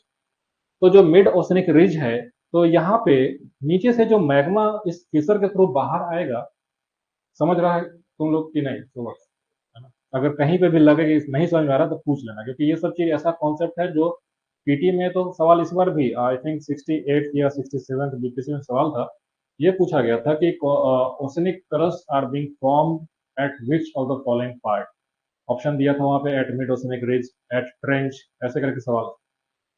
UPSC में ये पेपर ये मतलब मेंस में है, आपको कई बार ऐसा सवाल पूछा गया लैंडफॉर्म डेवलपमेंट पे, इससे प्लेट टेक्टोनिक्स की वजह से क्या सभी लैंडफॉर्म्स अलग अलग बनते हैं, इसके ऊपर सवाल आते रहता है। तो ये फिजिकल ज्योग्राफी का कोर है ना, यही है पूरा टेक्टोनिक और ये सब जो है। बाकी क्लाइमेट और ये सब चीज बहुत आसान है, ये इसको समझ जाओगे तो एग्जाम पॉइंट ऑफ व्यू से बहुत इंपॉर्टेंट है। तो देखो इसको आराम से समझते हैं यहाँ पे। तो मिड ओशनिक, तो क्या ये नीचे से जो मैग्मा राइज करेगा, तो क्या ये यहाँ पर आकर के कूल डाउन होगा कि नहीं, कॉन्टिन्यूस इधर से होगा? तो क्या ये कई हजार किलोमीटर लंबा एक रिज का फॉर्मेशन करेगा कि नहीं? तो this will be your mid oceanic ridge, ridge का फॉर्मेशन हो गया। ठीक है, अब एक बात बताओ, है ना, रिज को हिंदी में कटक बोलते हैं, मध्य महासागरीय कटक करके है उसको बोलते हैं, और मिड ओशनिक रिज। अब एक बात बताओ, ये प्रोसेस तो कॉन्टिन्यूस चल रहा है, कंटिन्यूस चल रहा है, यहाँ पे हमेशा फ्रेश मैग्मा आकर के यहाँ पे जो है सो स्टोर हो रहा है, रॉक्स बन रहा है। तो क्या ये कह सकते हैं कि यहाँ पे जो है मिड ओशनिक रिज पे न्यू ओशनिक क्रस्ट का फॉर्मेशन हो रहा है? क्रस्ट बेसिकली क्या है, मैग्मा के सॉलिडिफिकेशन की वजह से। तो हम लिख सकते हैं यहाँ पे, आप पॉइंट याद कर सकते हो कि at the mid oceanic ridge, at the mid oceanic ridge new crust are being form, है ना। ये आगे लिखेंगे, और जब हम लोग ये पढ़ेंगे ना कि टाइप्स ऑफ प्लेट बाउंड्रीज, तो वहां पे मैं आपको लिखवा दूंगा, अभी वो समझो है ना, इस डायग्राम को बस समझो। तो यहाँ पे क्या न्यू क्रस्ट फॉर्मेशन होगा कि नहीं, है ना। अब एक बात बताओ, जब इधर से ये मैग्मा फिर नीचे डिसेंड कर, ये कन्वेक्टिव सेल नीचे की तरफ जा रहा है, ये नीचे की तरफ जा रहा है, इस प्लेट को इधर की तरफ मूव कर रहा है, इस प्लेट को इधर की तरफ मूव कर रहा है, तो ऐसा कभी हुआ है क्या कि ओशन जो है बिल्कुल कॉन्टिनेंट के ऊपर पहुंच गया हो? अगर ऐसा सपोज के बीच से इसको अगर डिवाइड किया जा रहा है, तो ऐसा होना चाहिए था ना कि ओशन जो है अगर कहीं से एक्सपेंशन हो रहा है तो कॉन्टिनेंट्स के ऊपर पहुंच जाता, है ना। क्या ऐसा कहीं पे है? नहीं है, क्यों नहीं? क्या? हाँ, बिल्कुल। एक बात बताओ, अगर कोई चीज आपस में टकराएगा कहीं पे भी, कोई चीज आपस में टकराएगा और उसके नीचे का मीडियम कुछ जो है जैसे एस्थेनोस्फेयर है जो कि सेमी लिक्विड फेज में है, जिसके ऊपर जो है हमारा जो प्लेट्स जो है, जो लिथोस्फीयर फ्लोट कर रहा है, तैर रहा है, तो अगर कोई चीज टकराएगा तो उसमें से एक है सो भारी है, एक है सो हल्का है। तो ऐसा कभी होगा क्या कि हल्का जो है सो नीचे दब जाए, है ना? ऐसा नहीं होगा कभी भी। अगर कोई चीज, दो फ्लोटिंग ऑब्जेक्ट है, अगर वो आपस में टकराएगा तो हल्का को लिफ्ट करेगा, वो हल्का को लिफ्ट करेगा, और जो डेंसर होगा वो नीचे जाएगा, नीचे जाएगा। तो यही चीज यहाँ पे भी होता है। ये जो है आपको मालूम है, जैसा मैंने आपको बताया था, यहाँ वाला पॉइंट को देखो, इधर वाले पॉइंट को देखो। ये सपोज कि ये प्लेट में एक सेल इधर से ऑपरेट ऐसे कुछ हो रहा है और इसको इधर की तरफ मूव कर रहा है, और ये कॉन्टिनेंटल क्रस्ट है, कॉन्टिनेंटल क्रस्ट है, ठीक है, जो कि ग्रेनाइटिक क्रस्ट होता है, ग्रेनाइट का बना होता है, जिसका डेंसिटी कम होता है। ओशन क्रस्ट किसका बना होता है? बसाल्ट का। बसाल्ट में क्या डेंसिटी ज्यादा होता है? याद करो, कम नहीं ज्यादा होगा, है ना। क्रस्ट में सबसे सबसे ऊपर कॉन्टिनेंटल क्रस्ट जिसका एवरेज डेंसिटी 2.7 ग्राम पर सेंटीमीटर क्यूब, फिर उसके नीचे जाओ ओशनिक क्रस्ट 3.2 3.1 ग्राम पर सेंटीमीटर क्यूब, उसके नीचे मेंटल में चले जाओ 5 पॉइंट के अराउंड आ जाएगा, कोर में चले जाओ 9-10 आएगा, इनर कोर पे जाओ 13 पे पहुंच जाओगे, है ना। तो क्या ओशनिक जो लिथोस्फीयर है, ओशनिक लिथोस्फीयर है, या फिर ओशनिक क्रस्ट बोलो या फिर ओशनिक प्लेट बोलो, क्या वो ज्यादा डेंसर है कि नहीं? डेंसर है। और जब कॉन्टिनेंटल क्रस्ट जब दोनों टकराएंगे तो नीचे सबसाइड कौन करेगा? जो भारी होगा, जो डेंसर होगा, जिसमें डेंसिटी ज्यादा है। ओशनिक क्रस्ट में डेंसिटी ज्यादा है, तो क्या आपको ये प्लेट है सो नीचे की तरफ जाता हुआ दिख रहा है कि नहीं? नीचे की तरफ जा रहा है, नीचे की तरफ जा रहा है, इसको समझना। ये अभी लिखो मत, जब हम लोग प्लेट बाउंड्रीज पढ़ाएंगे ना वहां पे बुलेट पॉइंट्स में बता देंगे, बस अभी डायग्राम पे ध्यान दो। ये प्लेट जब नीचे जाएगा, नीचे की तरफ जाएगा, तो क्या नीचे में अर्थ का टेम्परेचर है सो कम होगा कि ज्यादा होगा? ज्यादा होगा, ज्यादा होगा।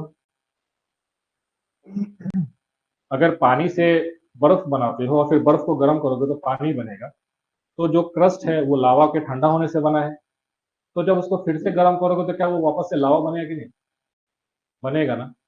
तो ये जो क्रस्ट जब नीचे सिंक करता है तो नीचे और जाएगा, तो यहाँ पे मेल्ट होने लगेगा, मेल्ट होने लगेगा। समझ में आया? The oceanic crust which subsides beneath the continental crust melts, है ना। तो ये जो जोन है, ये जो जोन है, इसको क्या बोलेंगे हम लोग? This is called as subduction zone. Subduction zone, समझ में आ रहा है? सबडक्शन जोन, सबडक्शन जोन है, सबडक्शन जोन है, ठीक है। सबडक्शन जोन है। एक बात बताओ, सबडक्शन जोन है वहां पे नीचे में, तो ये कह सकते हैं, अगर आपसे कुछ स्टेटमेंट एग्जाम में पूछे कि subduction zone is that zone where new crust are being form, तो ये स्टेटमेंट सही है गलत? कितने को लगता है गलत? फिर से रिपीट करते हैं, at the subduction zone new crust are being form, ये सही है गलत? गलत है, गलत है ना। अरे मेल्ट हो रहा है, ईटिंग अवे हो रहा है ना, ईटिंग अवे हो रहा है। न्यू क्रस्ट का फॉर्मेशन मतलब कि जहां पे मैग्मा सॉलिडिफाई हो, और जहां पे क्रस्ट जो है सो डिजोल्व हो रहा है, दैट मीन्स कि क्रस्ट पिघल जाएगा, अर्थ के इंटीरियर्स में जो मैग्मा का जो पूल है उसी में जाकर मिल जाएगा वो, है ना। समझ में आ गया? तो यहाँ पे सबडक्शन जोन पे जो है क्या होगा? Melting of the oceanic crust होगा, melting of the oceanic crust होगा। तो एक बात बताओ, अगर सपोज कि कहीं पे, कहीं पे सपोज कि लिक्विड का एक वॉल्यूम था, स्पेसिफिक वॉल्यूम था, वहां पे एडिशनल कोई सॉलिड आके है, वहां पे एडिशनल कोई सॉलिड आकर के लिक्विफाई हो जाए, तो क्या वहां पे लिक्विड का वॉल्यूम बढ़ेगा कि नहीं बढ़ेगा? सपोज, ये इसलिए बोल रहे हैं, सपोज कि 1 केजी मास, है ना, 1 केजी का मास, इसके 3 फेज हो सकते हैं, है ना। सपोज वाटर ही है, वाटर ही ले लो, 1 केजी वाटर, है ना, वाटर है तो सॉलिड फेज में हो सकता है, लिक्विड फेज में हो सकता है, या फिर गैसियस फेज में हो सकता है। तो सबसे कम वॉल्यूम, सबसे कम वॉल्यूम किसमें होगा अगर मास कांस्टेंट है? तो सॉलिड में, है ना, सॉलिड में। लिस्ट वॉल्यूम, लिस्ट वॉल्यूम, ठीक है। उसको थोड़ा सा हीट कर दो, 1 केजी सॉलिड मतलब कि आइस है, उसको गर्म कर दो, है ना, पानी बन जाएगा। तो क्या पहले से वॉल्यूम इंक्रीज होगा कि नहीं? है ना। अब उसको क्या करो कि सुपर हीट कर दो, है ना, अब उसको स्टीम बना दो, तो क्या स्टीम और एक्सपैंड होकर के और वॉल्यूम इंक्रीज हो गया कि नहीं? तो जैसे वॉल्यूम इंक्रीज होगा, वॉल्यूम इंक्रीज होगा, तो क्या वहां पे प्रेशर इंक्रीज होगा कि नहीं? जो पहले से वॉल्यूम था उसमें और वॉल्यूम जोड़ दो तो उसमें प्रेशर इंक्रीज होगा। तो देखो यहाँ पे क्या हो रहा है कि मेल्टिंग ऑफ क्रस्ट हो रहा है ना, ये सब एनसीईआरटी में पढ़ोगे, नहीं समझ में आएगा। मेल्टिंग ऑफ क्रस्ट हो रहा है, वॉल्यूम एक्सपेंशन होगा, तो क्या यहाँ पे मैग्मा के ऊपर है so extra force, extra pressure buildup होगा कि नहीं? तो क्या ये मैग्मा जो है सो वीक जो क्रस्ट रीजन होगा, क्या यहाँ पे वॉल्केनिक इरप्शंस क्रिएट करेगा कि नहीं? समझ में आ गया? तो वॉल्केनोज एक लाइन से वॉल्केनोज हो जाएगा। तो यही चीज आप वो आपको रिंग ऑफ फायर याद आ रहा होगा पैसिफिक में, जिसमें क्या होता है कि पैसिफिक जो क्रस्ट है, पैसिफिक ओशन का जो क्रस्ट है, वो सबसाइड कर रहा होता है। तो सबसाइड करेगा, नीचे जाकर मेल्ट होगा, मेल्ट होगा, वॉल्यूम मैग्मा का बढ़ेगा, वो सरफेस पे राइज करेगा एज ए वॉल्केनो। समझ में आ गया? ठीक है, तो एक लाइन से सीरीज ऑफ वॉल्केनोज बन जाएगा कि नहीं? This is the reason why we have a ring of fire. दूसरा बात ये बताओ कि ये जो मेल्ट हो रहा है नीचे जाकर के, नीचे जाकर के मेल्ट होगा, वीक होगा, टूटेगा, तो क्या उसके अंदर है so energy release in the form of earthquakes होगा कि नहीं? होगा कि नहीं? तो क्या पैसिफिक के आसपास जो भी रीजन है, जो भी कंट्रीज हैं, उसमें फ्रीक्वेंट अर्थक्वेक्स होते हैं कि नहीं? इसी वजह से होते हैं क्योंकि वहां पे सबसाइड कर रहा है ना, मेल्टिंग हो रहा है, उसमें एनर्जी है सो रिलीज होगा वहां पे in the form of earthquakes. तो जो रिंग ऑफ फायर का जो रीजन है, उसमें फ्रीक्वेंट अर्थक्वेक्स और कंटिन्यूस वॉल्केनोज देखने को मिलता है। समझ में आ गया? है ना? यहाँ पे जो अर्थक्वेक्स होंगे, क्या वो सैलो अर्थक्वेक होगा या डीप अर्थक्वेक होगा? सैलो मतलब जो डीप अर्थक्वेक्स होंगे, है ना, सबडक्शन जोन है, ओशनिक क्रस्ट बहुत डीप तक सबसाइड कर रहा है, तो वहां पे जो भी तुम्हारे अर्थक्वेक्स होंगे वो डीप फोकस अर्थक्वेक्स होंगे। डीप फोकस, फोकस कौन सा पॉइंट होता है जहां पे एनर्जी रिलीज होता है। लेकिन जो कॉन्टिनेंट्स पे जो अर्थक्वेक्स होते हैं उसका सैलो नेचर होता है, क्योंकि उसका डेप्थ जो है ओशन के नीचे तो नहीं होगा ना। इस वजह से अगर कभी एग्जाम में पूछे कि deep earthquakes are found at which region, option है हिमालयन बेसिन, ऑप्शन दे गैंगेटिक प्लेन्स, ऑप्शन एक दे दे वहां पे मिड ओशनिक रीजेस, और चौथा ऑप्शन दे दे सबडक्शन जोन, क्या आंसर करोगे? सबडक्शन जोन, है ना। डीप फोकस अर्थक्वेक्स यानी कि जो सबडक्शन जोन होगा, यहाँ पे डीप फोकस अर्थक्वेक्स भी होंगे। डीप फोकस, डीप फोकस का मतलब कि अर्थ के सरफेस से कितना नीचे उसका फोकस है। समझ में आ गया? डीप फोकस अर्थक्वेक्स होगा।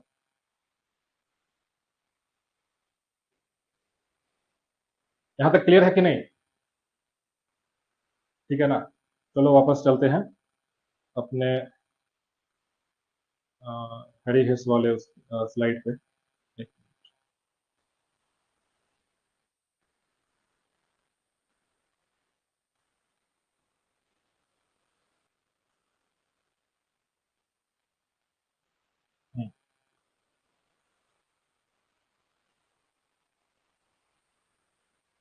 अब इसको एक बार पढ़ो क्या है।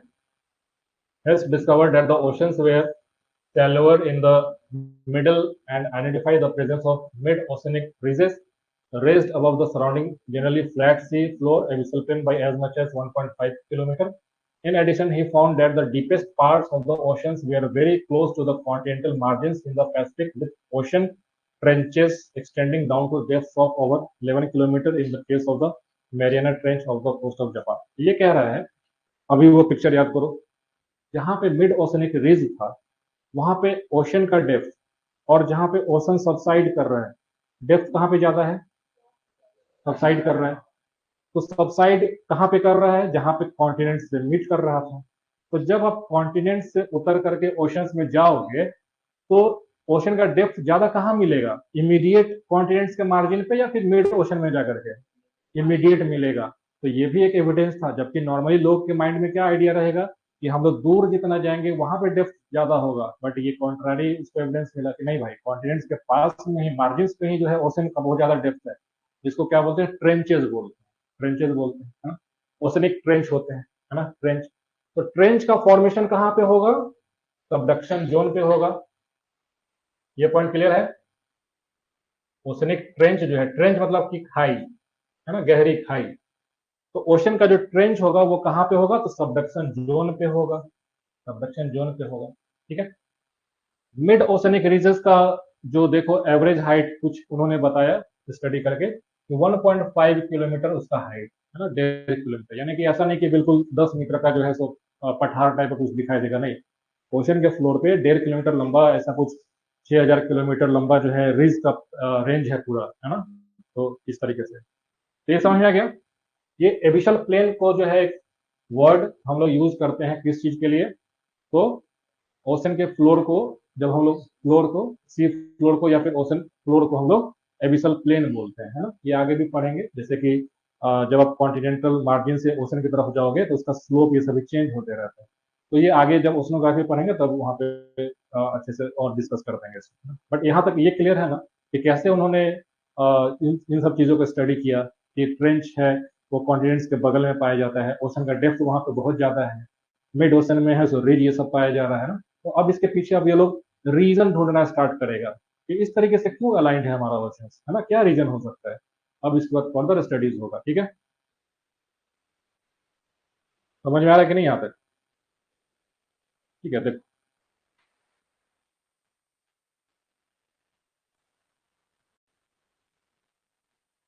वो कहाँ चला गया। अरे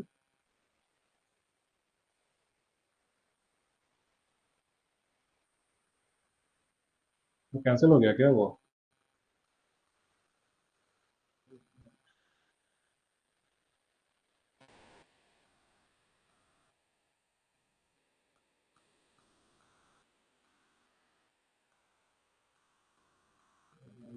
ये रहा, ठीक है।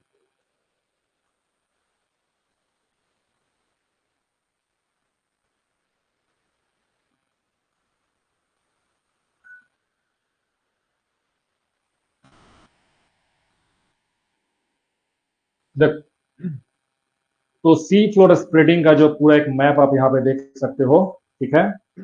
ये जो रेड लाइन वाला जो पार्ट आप देख रहे हो ना, वो सभी रीजन है जहाँ पे सी फ्लोर स्प्रेड कर रहा है। मिड ओशनिक रिज है वहां पे, समझ में आ गया। तो जैसे देखो ये अटलांटिक ओशन हो जाएगा, है ना, अफ्रीका है, अमेरिका है, इसके बीच में कौन सा ओशन है? अटलांटिक ओशन है, ठीक है। ये जो है सो आपको देखो पैरेलल ऐसा कुछ रेंज, ऐसा रिज जो है सो फॉर्मेशन हो गया यहाँ पे, है ना। अटलांटिक, मिड अटलांटिक रिज उसको बोलते हैं। सिमिलरली आप इधर आ जाओ, इंडियन ओशन में आ जाओ, यहाँ पे भी आप देखो रिज का है सो फॉर्मेशन है, यानी कि इन सारे पॉइंट्स पे क्या होगा, इन सारे पॉइंट्स पे क्या होगा कि प्लेट्स जो है सो डाइवर्जेंट प्लेट उसको बोलते हैं। कैसा, क्या बोलेंगे उसको? डाइवर्जेंट। यहाँ पे एक बेसिक फिर से देख लो, है ना। ये जो प्लेट्स होते हैं, है ना, प्लेट्स में तीन तरह के मोशन पॉसिबल है, ठीक है। प्लेट टेक्टोनिक्स पे हम लोग पहुंच रहे हैं, ऑलमोस्ट पहुंच गए हैं। जो प्लेट्स होगा, है ना, प्लेट्स होगा, उसमें तीन तरह का मोशन है सब पॉसिबल है। इसको समझ लो। एक प्लेट ए है, दूसरा प्लेट है सो बी है ना, ठीक है। ये दोनों हो सकता है कि आपस में एक दूसरे की तरफ कन्वर्ज कर रहा हो, ठीक है, कन्वर्ज कर रहा होगा। तो यहाँ का जो प्लेट बाउंड्री मतलब कि दो प्लेट्स के बीच का जो रीजन है उसको प्लेट बाउंड्रीज कहते हैं।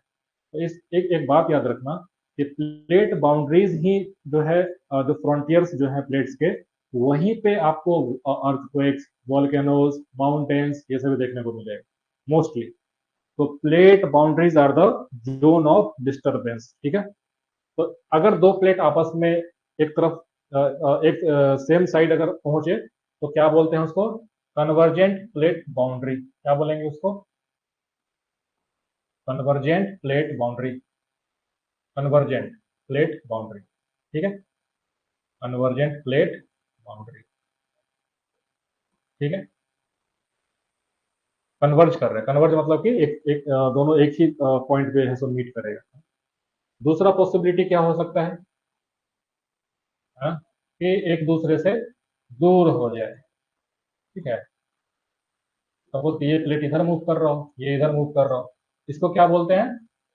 डाइवर्जेंट प्लेट बाउंड्री, ठीक है। Divergent plate boundary, plate boundary. तो अगर मैं आपसे सवाल पूछूं कि मिड ओशनिक रिज पे इन दोनों में से कौन सा बाउंड्री प्रेजेंट है? डाइवर्जेंट प्लेट बाउंड्री, है ना। अलग वहां पे क्या है कि दोनों एक दूसरे से अपोजिट डायरेक्शन में मूव कर रहे हैं, तभी तो नीचे से मैग्मा आके यहाँ पे जो है जमा हो जाएगा, इधर भी जमा हो जाएगा और कंटिन्यूस रिज का फॉर्मेशन हो जाएगा, है ना, डाइवर्जेंट प्लेट बाउंड्री।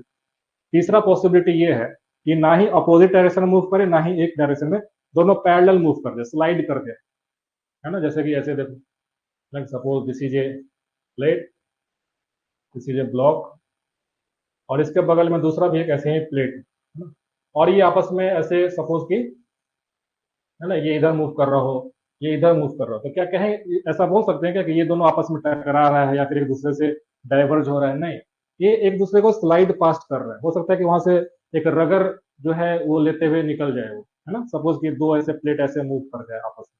कन्वर्ज मतलब कि दोनों ऐसे मूव कर रहे हैं। डाइवर्ज मतलब कि दोनों अपोजिट ऐसे जा रहा है। और ये जो थर्ड है, इसमें slide past each other, slide past each other, इसको क्या बोलेंगे? Transform plate boundary. क्या बोलेंगे? ट्रांसफॉर्म। ठीक है, ट्रांसफॉर्म,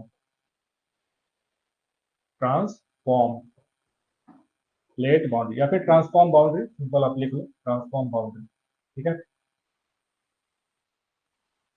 यहाँ पे क्या होता है, when to plates slide past each other, है ना। Plates slide past each other, plates slide past each other, past each other. ठीक है, plates slide past each other. ठीक है, समझ में आ गया?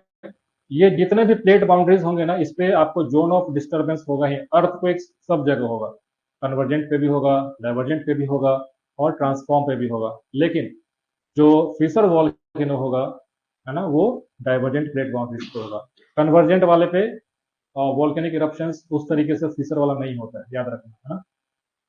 ट्रांसफॉर्म जो है, ट्रांसफॉर्म बाउंड्री, इस पे आपको मोस्टली जो है आपको अर्थक्वेक्स देखने को मिलता है। सीवियर अर्थक्वेक्स यहाँ पे आते हैं ट्रांसफॉर्म बाउंड्री, है ना। यहाँ पे क्या होगा, क्या आपको ऐसा कह सकते हैं कि एक बहुत बड़ा है, सो एक फॉल्ट है, फॉल्ट ट्रैक जैसा दिख रहा है कि नहीं? दोनों प्लेट्स के बीच में सपोज कि दो प्लेट्स ऐसे मूव कर रहा हो, तो ये बीच वाला पार्ट है, so as a fault, as a crack appear होगा कि नहीं?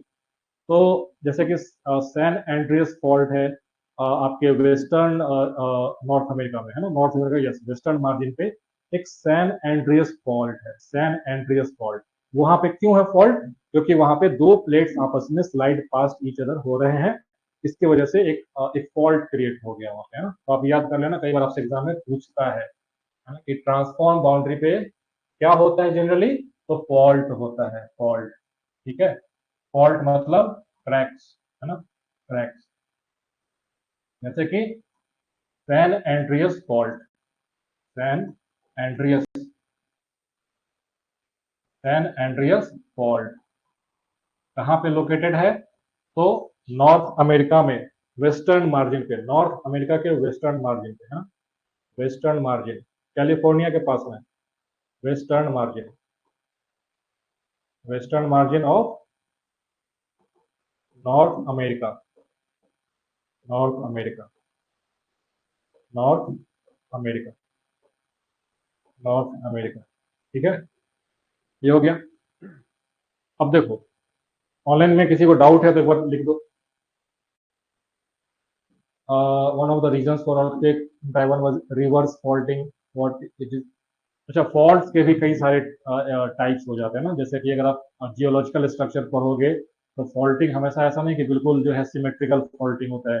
कई बार रिवर्स फॉल्ट होता है, जिसमें आपको एंगल, जो डिप एंगल होता है, डिप एंगल वो थोड़ा ज्यादा होता है ना। तो उस कॉन्टेक्स्ट में है, सो रिवर्स फॉल्ट ये सब को डिस्क्राइब करते हैं। उतना डेप्थ में नहीं जाओ अनलेस की आपका ऑप्शनल ज्योग्राफी है तो। ठीक है, क्योंकि जीएस में आपसे ये नहीं पूछेगा कि फॉल्ट्स के टाइप्स को डिस्कस करो, वो ज्योग्राफी ऑप्शनल में चला जाता है। तो रिवर्स फॉल्ट मतलब कि जहां पे आपको इंक्लाइंड जो होगा प्लेन एंगल से, वो अपोजिट डायरेक्शन में होगा। ठीक है, ये समझ में आ गया? अब हमारे लिए सबसे इंपॉर्टेंट है कन्वर्जेंट प्लेट बाउंड्री। क्यों इंपॉर्टेंट है? कन्वर्जेंट प्लेट बाउंड्री पे क्या होता है कि यहाँ पे फोल्ड माउंटेन्स का फॉर्मेशन होता है, फोल्ड माउंटेन्स का फॉर्मेशन होता है। ठीक है, तो आप लिख सकते हो यहाँ पे कन्वर्जेंट प्लेट, जहां अगर आप नोट डाउन करो तो लिख सकते हो कन्वर्जेंट प्लेट बाउंड्री जो है, वहां पे फोल्ड माउंटेन्स का फॉर्मेशन होता है, fold mountains, fold mountains.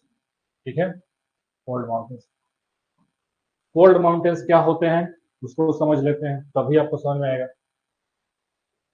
Mountains basically दो टाइप्स के होते हैं in generally. Mountains are been classified as fold mountains, और दूसरा ब्लॉक माउंटेन्स। ठीक है, माउंटेन्स, है ना, ये सभी ज्योग्राफी का जनरल टर्म्स है, आपको ध्यान में रखना चाहिए। माउंटेन्स के दो टाइप होते हैं, एक ब्लॉक माउंटेन होगा, ब्लॉक माउंटेन, ब्लॉक माउंटेन। एक होता है fold mountain, fold mountain, fold mountain, ठीक है, fold mountain, block mountain, fold mountain, these are the broader classification of mountains. Block mountain कैसे फॉर्मेशन होता है, ब्लॉक माउंटेन कहां पे फॉर्मेशन होता है? It forms near the faults, faults, it forms near the faults, it forms near the faults, faults,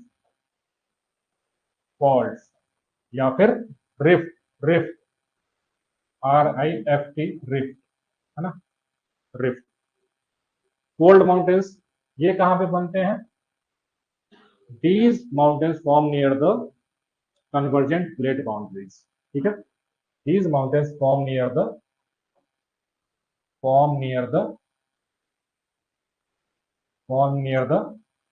convergent plate boundaries, convergent plate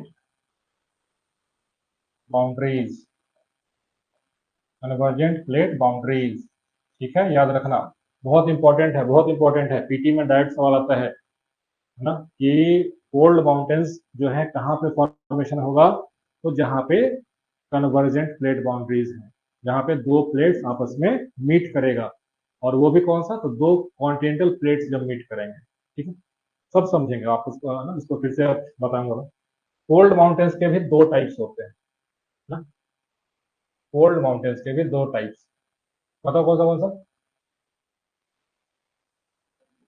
हाँ हाँ हाँ हाँ, फोल्ड माउंटेन्स के दो type, young fold mountains, young, और दूसरा ओल्ड, है ना, ओल्ड फोल्ड माउंटेन्स। नाम सही लग रहा है, यंग मतलब कि जो कि हाल फिलहाल में बना होगा, ओल्ड मतलब कि जो कि बहुत पहले बना होगा, है ना। तो एक बात बताओ, जैसा कि अभी हम लोगों ने देखा पीछे से कॉन्टिनेंटल ड्रिफ्ट थ्योरी, और उसमें कि सारे कॉन्टिनेंट्स जो है सो मूव कर रहे हैं, और अर्थ के सरफेस पे ऐसे सारे कॉन्टिनेंट्स कई बार जो है ये साइकिल है सो रिपीट हो चुका है। तो क्या ऐसा पॉसिबिलिटी है कि हमारे अर्थ के सरफेस पे एक समय ऐसा रहा होगा कि एक फोल्ड माउंटेन्स जो है सो क्रिएशन हुआ होगा बहुत साल पहले, है ना, और फिर से वहां से कॉन्टिनेंट्स दूर चले गए, और धीरे धीरे उस माउंटेन का है सो विदरिंग हुआ होगा, अब उसका बस रिमिनेंट्स बचेगा, उतना हाइट का, उतना लॉफ्टी वो नहीं रहेगा। तो क्या उसको हम लोग ओल्ड फोल्ड माउंटेन्स कहेंगे कि नहीं? जैसे कि इसका एग्जांपल क्या है? जैसे कि एपलेचियंस माउंटेन्स, जो कि नॉर्थ अमेरिका में ईस्टर्न मार्जिन पे, नॉर्थ अमेरिका का ईस्टर्न मार्जिन, जैसे कि अगर सपोज दिस इज योर, है ना, नॉर्थ अमेरिका, तो एपलेचियन माउंटेन्स यहाँ पे है, कनाडा का भी कुछ हिस्सा में आता है, दिस इज योर एपलेचियन माउंटेन्स, ठीक है।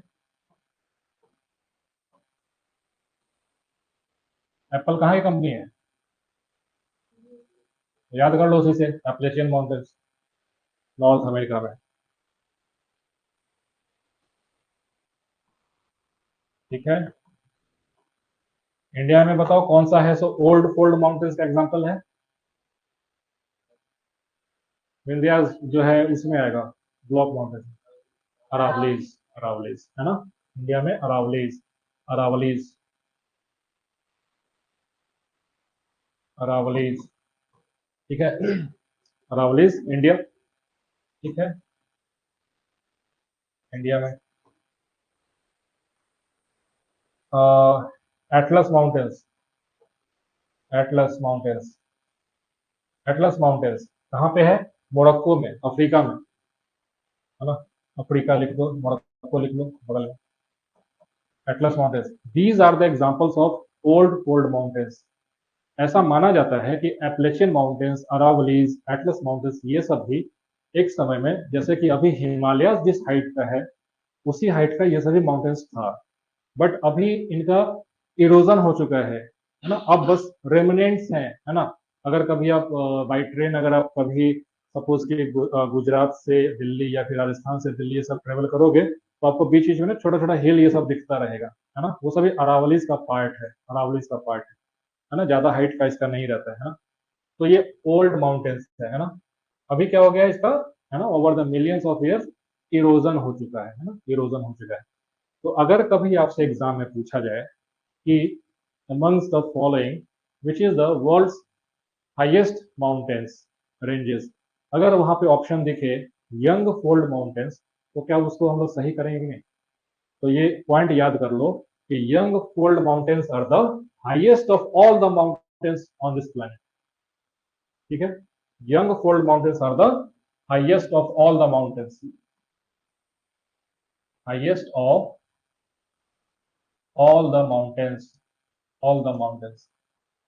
ठीक है, highest of all the mountains, young fold mountains, इसको हिंदी में क्या बोलते हैं, युवा वलित पर्वत, है ना।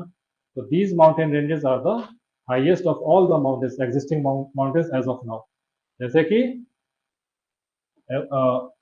हिमालयंस, हिमालयाज, अब हिमालयाज में कई सारे पीक्स हैं, जैसे माउंट एवरेस्ट हिमालयाज में भी सबसे ऊंचा पीक है, हिमालय है। अगर आप ग्रेटर हिमालयाज का एवरेज एलिवेशन देखो तो 6000 मीटर 6500 मीटर से एवरेज का एवरेज एलिवेशन है ना। तो हिमालयाज बेसिकली, है ना, Himalayas, these are the example of young fold mountains, Himalayas. ठीक है, हिमालयाज। रॉकीज माउंटेन्स, है ना, रॉकीज कहाँ पे है, रॉकीज माउंटेन नॉर्थ अमेरिका में, नॉर्थ अमेरिका में। ठीक है, यस। एंडीज माउंटेन्स कहाँ पे है, एंडीज माउंटेन्स साउथ अमेरिका में, साउथ अमेरिका में, साउथ अमेरिका में। ठीक है, एल्प्स माउंटेन यूरोप में, है ना, स्विट्जरलैंड के पास में, है ना। एल्प्स जो है वो भी आपको यंग फोल्ड माउंटेन है ना, यूरोप में। ठीक है, यहाँ पे आप एक और एग्जांपल लिख लो ओल्ड फोल्ड माउंटेन्स में, यूरल माउंटेन्स कहाँ पे है, यूरोप में नहीं है, रसिया में है बेसिकली, रसिया में, रसिया में। ठीक है, तो ये क्यों मैंने आपको बताया इस पर्सपेक्टिव में समझने के लिए कि जो यंग फोल्ड माउंटेन्स हैं अभी के, यंग फोल्ड माउंटेन्स हैं अभी के, वो कहाँ पे लोकेटेड है, तो जहां पे प्लेट्स जो है कन्वर्ज कर रहा होगा, जहां पे दो प्लेट्स आपस में टकरा रहे होंगे और उसके वजह से उसमें फोल्डिंग होता है और माउंटेन्स का है सो फॉर्मेशन हो जाता है। इसको समझ लो, है ना, कि कैसे फॉर्मेशन हो जाता है। तो देखो, तो प्लेट्स जो है ना, मीट करेगा। ठीक है, दो प्लेट्स, है ना, सपोज की मीट कर रहा है। ठीक है, कन्वर्ज कन्वर्ज कर रहा है, कन्वर्ज कर रहा है, कन्वर्ज कर रहा है। इसका जैसे कि एग्जांपल कई बार दिया जाता है ना, कि सपोज ये स्टैंड है, टेबल है, या फिर आपके पास एक टेबल है ना, टेबल है, टेबल के ऊपर जो है आप टेबल क्लॉथ बिछाते हो ना, टेबल क्लॉथ बिछाते हो। अब क्या करो कि ऐसे हाथ रख के और टेबल क्लॉथ को ऐसे कर दो, तो क्या बीच में ऐसा रिंकल्स आ जाता है कि नहीं उसके ऊपर, है ना। So these fold mountains are the wrinkles on the crust of the earth. समझ में आ गया? These fold mountains are basically the wrinkles on the crust. है ना, these are basically wrinkles on the crust. These are basically the folded lithosphere itself. जो lithosphere है वो अपने आप में फोल्ड हो गया। दैट मीन्स कि अब दोनों आपस में ऐसे टकरा रहे हैं, इसके नीचे से फोर्स जो है सो लगा है, ऐसे ऐसे टकरा रहे हैं ना, तो बीच वाला पार्ट का हिस्सा जो है सो ऊपर उठ जाएगा, है ना। तो this is how your fold mountains are created. समझ में गया? तो यहाँ पे जैसे कि ये है ना अपलिफ्ट हो गया, इसके अंदर जो सेडिमेंट्स रहे होंगे वो भी कंप्रेस होकर के अपलिफ्ट होगा।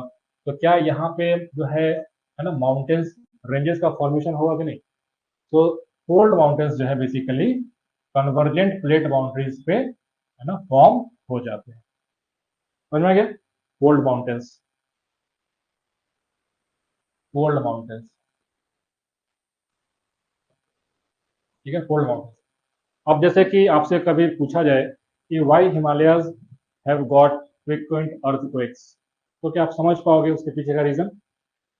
तो देखो, हिमालय अगर सपोज कि ये हिमालय है, सपोज कि ये हिमालय है, तो एक तरफ से क्या है कि इंडियन प्लेट है, Indian plate, suppose this is Himalaya, Indian plate है। ठीक है, उधर क्या है, यूरेशियन प्लेट है, Eurasian plate, Eurasian plate, Eurasian plate, Eurasian plate. अब देखो, यहाँ पे तो मैंने काफी सिंप्लीफाई वे में बता दिया कि ये इधर से जा रहा है, ये इधर जा रहा है। बट ऐसा भी तो हो सकता है ना कि कन्वर्जेंस की, सपोज कि कोई एक ब्लॉक है, सो कुछ इस डायरेक्शन में मूव करे और दूसरा ब्लॉक ऐसे जाके हिट कर दे, तब भी तो कन्वर्ज कर रहा है ना? तो जरूरी नहीं है कि बिल्कुल एकदम 180 डिग्री पे यहाँ के मीट करे तो ही उसको बोलेंगे कन्वर्जेंट प्लेट बाउंड्री। अगर दो प्लेट्स आपस में टकराएंगे ना, उसको कन्वर्जेंट प्लेट बाउंड्री बोलेंगे। ठीक है? तो this is how your Indian plate is converging with the Eurasian plate, और उसके वजह से वहां पे हिमालयस का फॉर्मेशन हो गया। ये जब हम लोग पढ़ेंगे हिमालयस के बारे में तो और डिटेल में बताएंगे कि कैसे किस फेज में जो है कैसे पहले जो है नॉर्थन नॉर्थ वेस्टर्न पार्ट है सो टकराएगा, बाद में जो है जहाँ पे आप देखो तो जो एक पीक है, नंगा पर्वत जो पीक है ना, उसका फॉर्मेशन होता है। बाद में जो है आपको नॉर्थ ईस्ट जो अपना स्टेट है इंडिया का, वो पार्ट जो है जाके हिट करता है यूरेशियन प्लेट को, तो वहां पे एक लोकल जो पीक बनेगा जिसको नामचा बड़वा बोलते हैं, वो बनेगा वहां पे, है ना? तो वो सब भी हम लोग इंडियन ज्योग्राफी क्लास में देखेंगे। बट एज ऑफ नाउ कि बस इतना ध्यान रखो कि इंडियन प्लेट और यूरेशियन प्लेट के कन्वर्ज होने की वजह से हिमालय का फॉर्मेशन हो गया। ठीक है? बॉर्डर ऑफ एशियन यूरोप है ना, ये यूरल सी के बारे में बोल रहे हो। ठीक है? तो देखो, ये सभी जो है सो प्लेट्स है ना, प्लेट्स हैं, जैसे कि यहाँ पे आप देख सकते हो, एक अफ्रीकन प्लेट है ना, अफ्रीकन प्लेट है, साउथ अमेरिकन प्लेट है। अच्छा, प्लेट्स को हम लोग ऐसे भी क्लासिफाई करते हैं कि क्या वो कॉन्टिनेंटल प्लेट है या फिर ओशनिक प्लेट है ना? कॉन्टिनेंटल प्लेट है या फिर ओशनिक प्लेट है। तो प्लेट्स बेसिकली क्या है, दीज आर द ब्रोकन लिथोस्फेयर्स, है ना? तो लिथोस्फेयर तो ओशन का भी है पार्ट और अपने कॉन्टिनेंट का भी पार्ट है। तो उस पार्ट में अगर कॉन्टिनेंट्स का हिस्सा ज्यादा होगा तो उसको हम लोग कॉन्टिनेंटल प्लेट बोल देंगे, है ना? अगर उस प्लेट में ओशन बेसिन ज्यादा होगा, उसका परसेंटेज अगर ज्यादा है, तो उसको हम लोग ओशनिक प्लेट्स बोल देंगे। क्लियर है? ठीक है? तो 7 ऐसे मेजर प्लेट्स हैं, 7 मेजर प्लेट्स। हालांकि कई बार आप देखोगे न्यूज में आते रहता है कि a new micro plate has been discovered by the scientist, है ना? ये कई बार ये सभी कॉन्टिन्यूस क्योंकि ऑब्जर्वेशन में है, तो साइंटिस्ट कई बार नए नए ऐसे प्लेट्स का है नाम देते रहता है। तो अगर कभी करंट अफेयर्स में ऐसा कुछ दिखे तो उसको याद कर लेना, एग्जाम के लिए थोड़ा इंपॉर्टेंट हो जाता है ना। बट एनसीईआरटीज में जो है उसमें 7 मेजर प्लेट्स का जिक्र किया गया है, तो हम लोग इसी के हिसाब से स्टिक करेंगे। ठीक है? तो जैसे कि एक अफ्रीकन प्लेट देख लो, है ना, अफ्रीकन प्लेट है, साउथ अमेरिकन प्लेट है, नॉर्थ अमेरिकन प्लेट है, ठीक है, इंडियन प्लेट है जो कि ऑस्ट्रेलियन प्लेट के साथ में कंबाइंड है, ये है ना, एक ही प्लेट है। नीचे है सो एंटार्क्टिक प्लेट है, एंटार्क्टिक प्लेट है ना, प्लस एक यूरेशियन प्लेट आपको दिख रहा होगा, Eurasian plate. This is where Indian plate and Eurasian plates are meeting. तो यहाँ पे फोल्ड माउंटेन्स बन गया, फोल्ड माउंटेन्स बन जाएगा, हिमालयाज बन जाएगा, हिमालयाज बन जाएगा। अगर आप यूरोप की बात करते हो, यूरोप, तो यहाँ पे क्या है, यहाँ पे एक माइक्रो प्लेट है, माइक्रो प्लेट, जो कि यूरोशियन प्लेट के साथ मीट करेगा और यहाँ पे एल्प्स का फॉर्मेशन हो जाएगा, एल्प्स का फॉर्मेशन हो जाएगा, एल्प्स का। ठीक है? उसका क्या नाम है? Adriatic microplate, Adriatic microplate, Adriatic microplate, जिसकी वजह से एल्प्स का फॉर्मेशन हो जाएगा। ठीक है? आप यहाँ पे देखो, साउथ अमेरिकन प्लेट है, यहाँ पे क्या है, एंडीज माउंटेन है, एंडीज माउंटेन है। तो यहाँ पे नाजका एक प्लेट है जो कि नाजका plate is a micro plate. Exam में पीटी में बहुत इंपॉर्टेंट है, दो plates, Cocos plate, नाजका plate, NCERT में भी दिया हुआ है। Cocos plate, COCOS, Cocos plate और नाजका प्लेट, ये सभी छोटे छोटे प्लेट हैं, इसलिए इसको माइक्रो प्लेट्स बोलते हैं। मेजर प्लेट्स, माइनर प्लेट्स या माइक्रो प्लेट्स, है ना? आप माइनर प्लेट्स कंसिडर कर सकते हो। नाजका प्लेट और कोकोस प्लेट इंपॉर्टेंट है एग्जाम पॉइंट ऑफ व्यू से, कई बार आपसे सवाल पूछ लेता है कि वो कहाँ पे जो है एग्जिस्ट करता है। तो देखो, कोकोस प्लेट, है ना, सी से स्टार्ट हो रहा है, तो सेंट्रल अमेरिका, ये नॉर्थ अमेरिका, साउथ अमेरिका और बीच में सेंट्रल अमेरिका, और इधर कैरेबियन सी है। तो उसके पास का जो प्लेट है, ये पैसिफिक प्लेट है, पैसिफिक प्लेट है। तो पैसिफिक प्लेट और सेंट्रल अमेरिका के बीच में एक प्लेट है जिसको हम लोग कोकोस प्लेट बोलते हैं। समझ में गया? सेम उसी तरीके से पैसिफिक प्लेट और साउथ अमेरिका के बीच में एक प्लेट है जिसको नाजका प्लेट बोलते हैं, नाजका प्लेट बोलते हैं। तो एग्जाम में आपसे कैसे पूछता है कि which of the following plates exist between south America and Pacific plate, है ना? तो ऑप्शन देगा, कोकोस दे देगा, है ना, इधर एड्रियाटिक प्लेट लिख देगा, नास्का प्लेट लिख देगा, और एक और कोई ऑप्शन ऐसा दे देगा।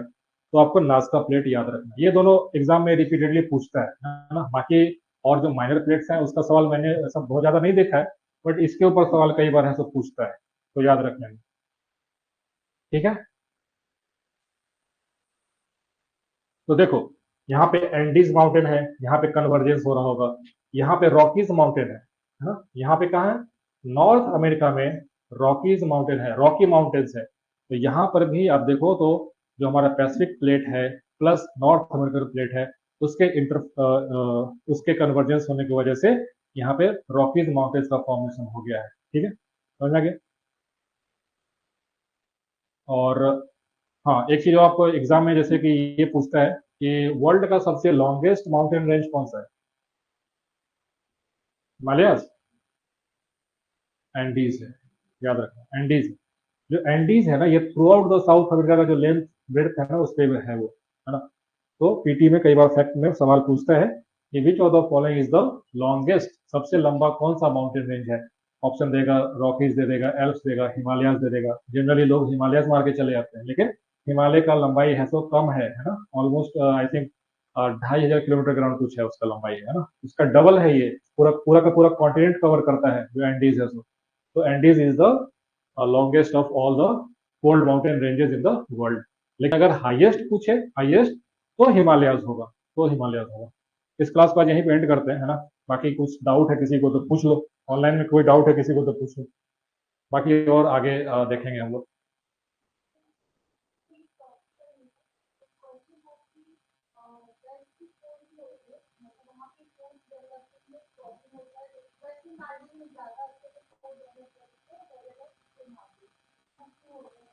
देखो, वहां पे क्या है कि एस्कार्पमेंट्स की वजह से, जैसे कि जहाँ पे डेप्थ ज्यादा होगा ना, किसी भी रीजन में, तो एज ए नेचुरल हार्बर्स के तौर पे जो है सो वो एक अच्छे तरीके से काम करता है ना, नेचुरल हार्बर्स जो होता है। नहीं तो जनरली क्या होता है, पोर्ट्स को अगर आप डेवलप करोगे कहीं पे, तो बहुत ज्यादा ये सभी चैनल्स और डिगिंग करना पड़ता है। लेकिन जो ऑलरेडी, अगर हमारे ओशन लेवल से अगर किसी हाइट पे है, ऑलरेडी वहाँ पे ज्यादा डेप्थ अगर मिल रहा है, तो वहाँ पे नेचुरल हार्बर्स और ये सब चीजें है सो ज्यादा मिल जाता है। ठीक है। यहाँ पे किसने कुछ पूछा है? वो सभी हम लोग डिस्कस करेंगे जब इंडियन ज्योग्राफी पढ़ेंगे। तो जैसे कि ईस्टर्न मार्जिन जो है अपना कोस्टल प्लेन्स है, उसके क्या प्रॉपर्टीज हैं, है ना। वेस्टर्न कोस्टल प्लेन्स के क्या प्रॉपर्टीज हैं। जैसे कि डेल्टास का फॉर्मेशन के ऊपर कई बार सवाल पूछा जाता है रिटर्न में, कि why eastern coastal plains have the deltas but not the western coastal plains. तो उसके पीछे का रीजन अगर देखो तो, जो एक तो हमारा जो अर्थ अर्थ बोल रहे अपना जो इंडिया का जो पेनिनसुलर ब्लॉक है, जो प्लेटू है, वो इंक्लाइंड है towards your Bay of Bengal, समझ गए। जैसे कि हमारा वेस्टर्न मार्जिन है, उधर से इंक्लाइनेशन किधर की तरफ है? टुवर्ड्स ईस्टर्न, है ना। तो जो भी रिवर्स होते हैं उनका फ्लो देखो तो इधर की तरफ है। तो इसके वजह से रिवर्स नेचुरली काफी लंबा जो है डिस्टेंस ट्रेवल करता है। तो उसके वजह से सेडिमेंट्स ये सब काफी जो है ना, वो वहां पे डिपोजिट होता है, डेल्टा का फॉर्मेशन होता है। लेकिन जो हमारा वेस्टर्न कोस्ट है, वहां पे क्या है, तो वेस्टर्न घाट्स है। वेस्टर्न घाट्स की वजह से क्या होता है कि काफी स्टिप स्लोप हो गया, स्टिप स्लोप हो गया, और रिवर्स को उतना ज्यादा डिस्टेंस भी नहीं मिलता है, उतना ज्यादा सेडिमेंटेशन कैरी नहीं कर पाता है। देखो, कोई भी रिवर, सबसे पहले चीज समझो कि डेल्टा जो है सो एक डिपोजिशनल फीचर है ना। डिपोजिट्स होते हैं। डिपोजिट्स कब होगा? जब रिवर का वेलोसिटी बहुत कम हो गया है। अगर रिवर बहुत स्पीड में है, बहुत स्विफ्ट है, तो क्या किसी रीजन में वो डिपोजिट करेगा क्या? वो तो और डीप उसको आगे लेकर चला जाएगा। तो वेस्टर्न मार्जिन पे यही होता है। इस वजह से वहां पे अपने कोई भी डेल्टास का फॉर्मेशन नहीं हुआ है। रादर वहां पे एस्टोरीज है। एस्टोरीज बेसिकली क्या है? एस्टोरीज जो है, एक आप देखो जो लैंड और ओशन के बीच का जो इंटरफेस हो गया ना, जहाँ पे टाइडल जोन हो जाएगा, और वैसे रीजन को हम लोग एस्टोरीज बोलते हैं। तो rather having a delta on the western coast, we have more of estuaries, है ना, जो कि ट्रांजिशन जोन होता है from the terrestrial to the maritime जो है जोन, उसके बीच का वो एक ट्रांजिशन जोन होता है। ठीक है। और कोई डाउट यहाँ पे इन सब चीज में किसी को?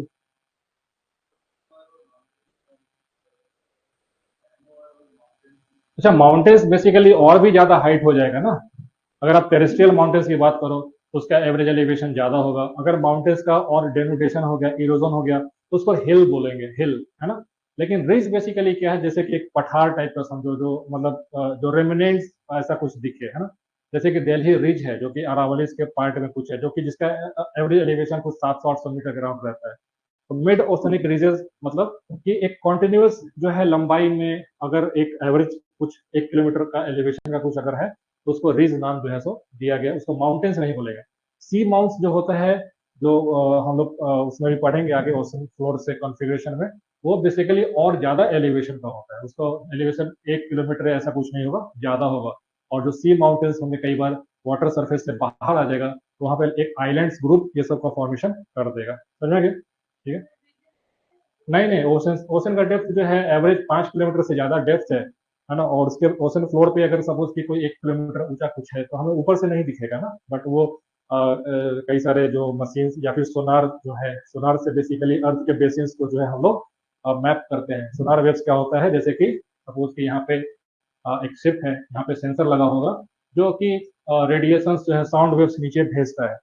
अब सपोज कि अगर एक प्लेन एरिया है, सपोज एक प्लेन एरिया बिल्कुल प्लेन है, तो यहाँ से एक रिसीवर होगा। तो क्या उस रिसीवर को जैसे सिर्फ आगे मूव करता रहेगा, तो क्या ये जो साउंड वेव्स को भेजता है और वापस से रिफ्लेक्शन होकर के ऊपर में जो उसको रिसीव करेगा, टाइम सब जगह सेम मिलता रहेगा।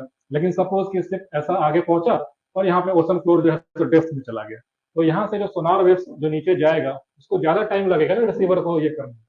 तो कैलकुलेट कर लिया कि अरे साउंड का सी वाटर में वेलोसिटी सपोज कितना मीटर पर सेकंड है, टाइम इस टाइम में जो है हमने साउंड वेव्स को रिलीज किया, और after a lag of 1 second हमने साउंड वेव्स को रिसीव किया, तो उसके हिसाब से डिस्टेंस हम लोग कैलकुलेट कर लेंगे। तो उसी के बेसिस पे हम लोग मैपिंग करके पता चला कि हमारा जो ओशन फ्लोर है वो जो है सो प्लेन नहीं है, रादर कहीं पे ट्रेंच है, कहीं पे माउंटेन है, कहीं पे रिज है, कहीं पे वॉल्केनिक इरप्शन हो रहे हैं, है ना। समझ में गया? तो इसके बेसिस पे हम लोग करते हैं।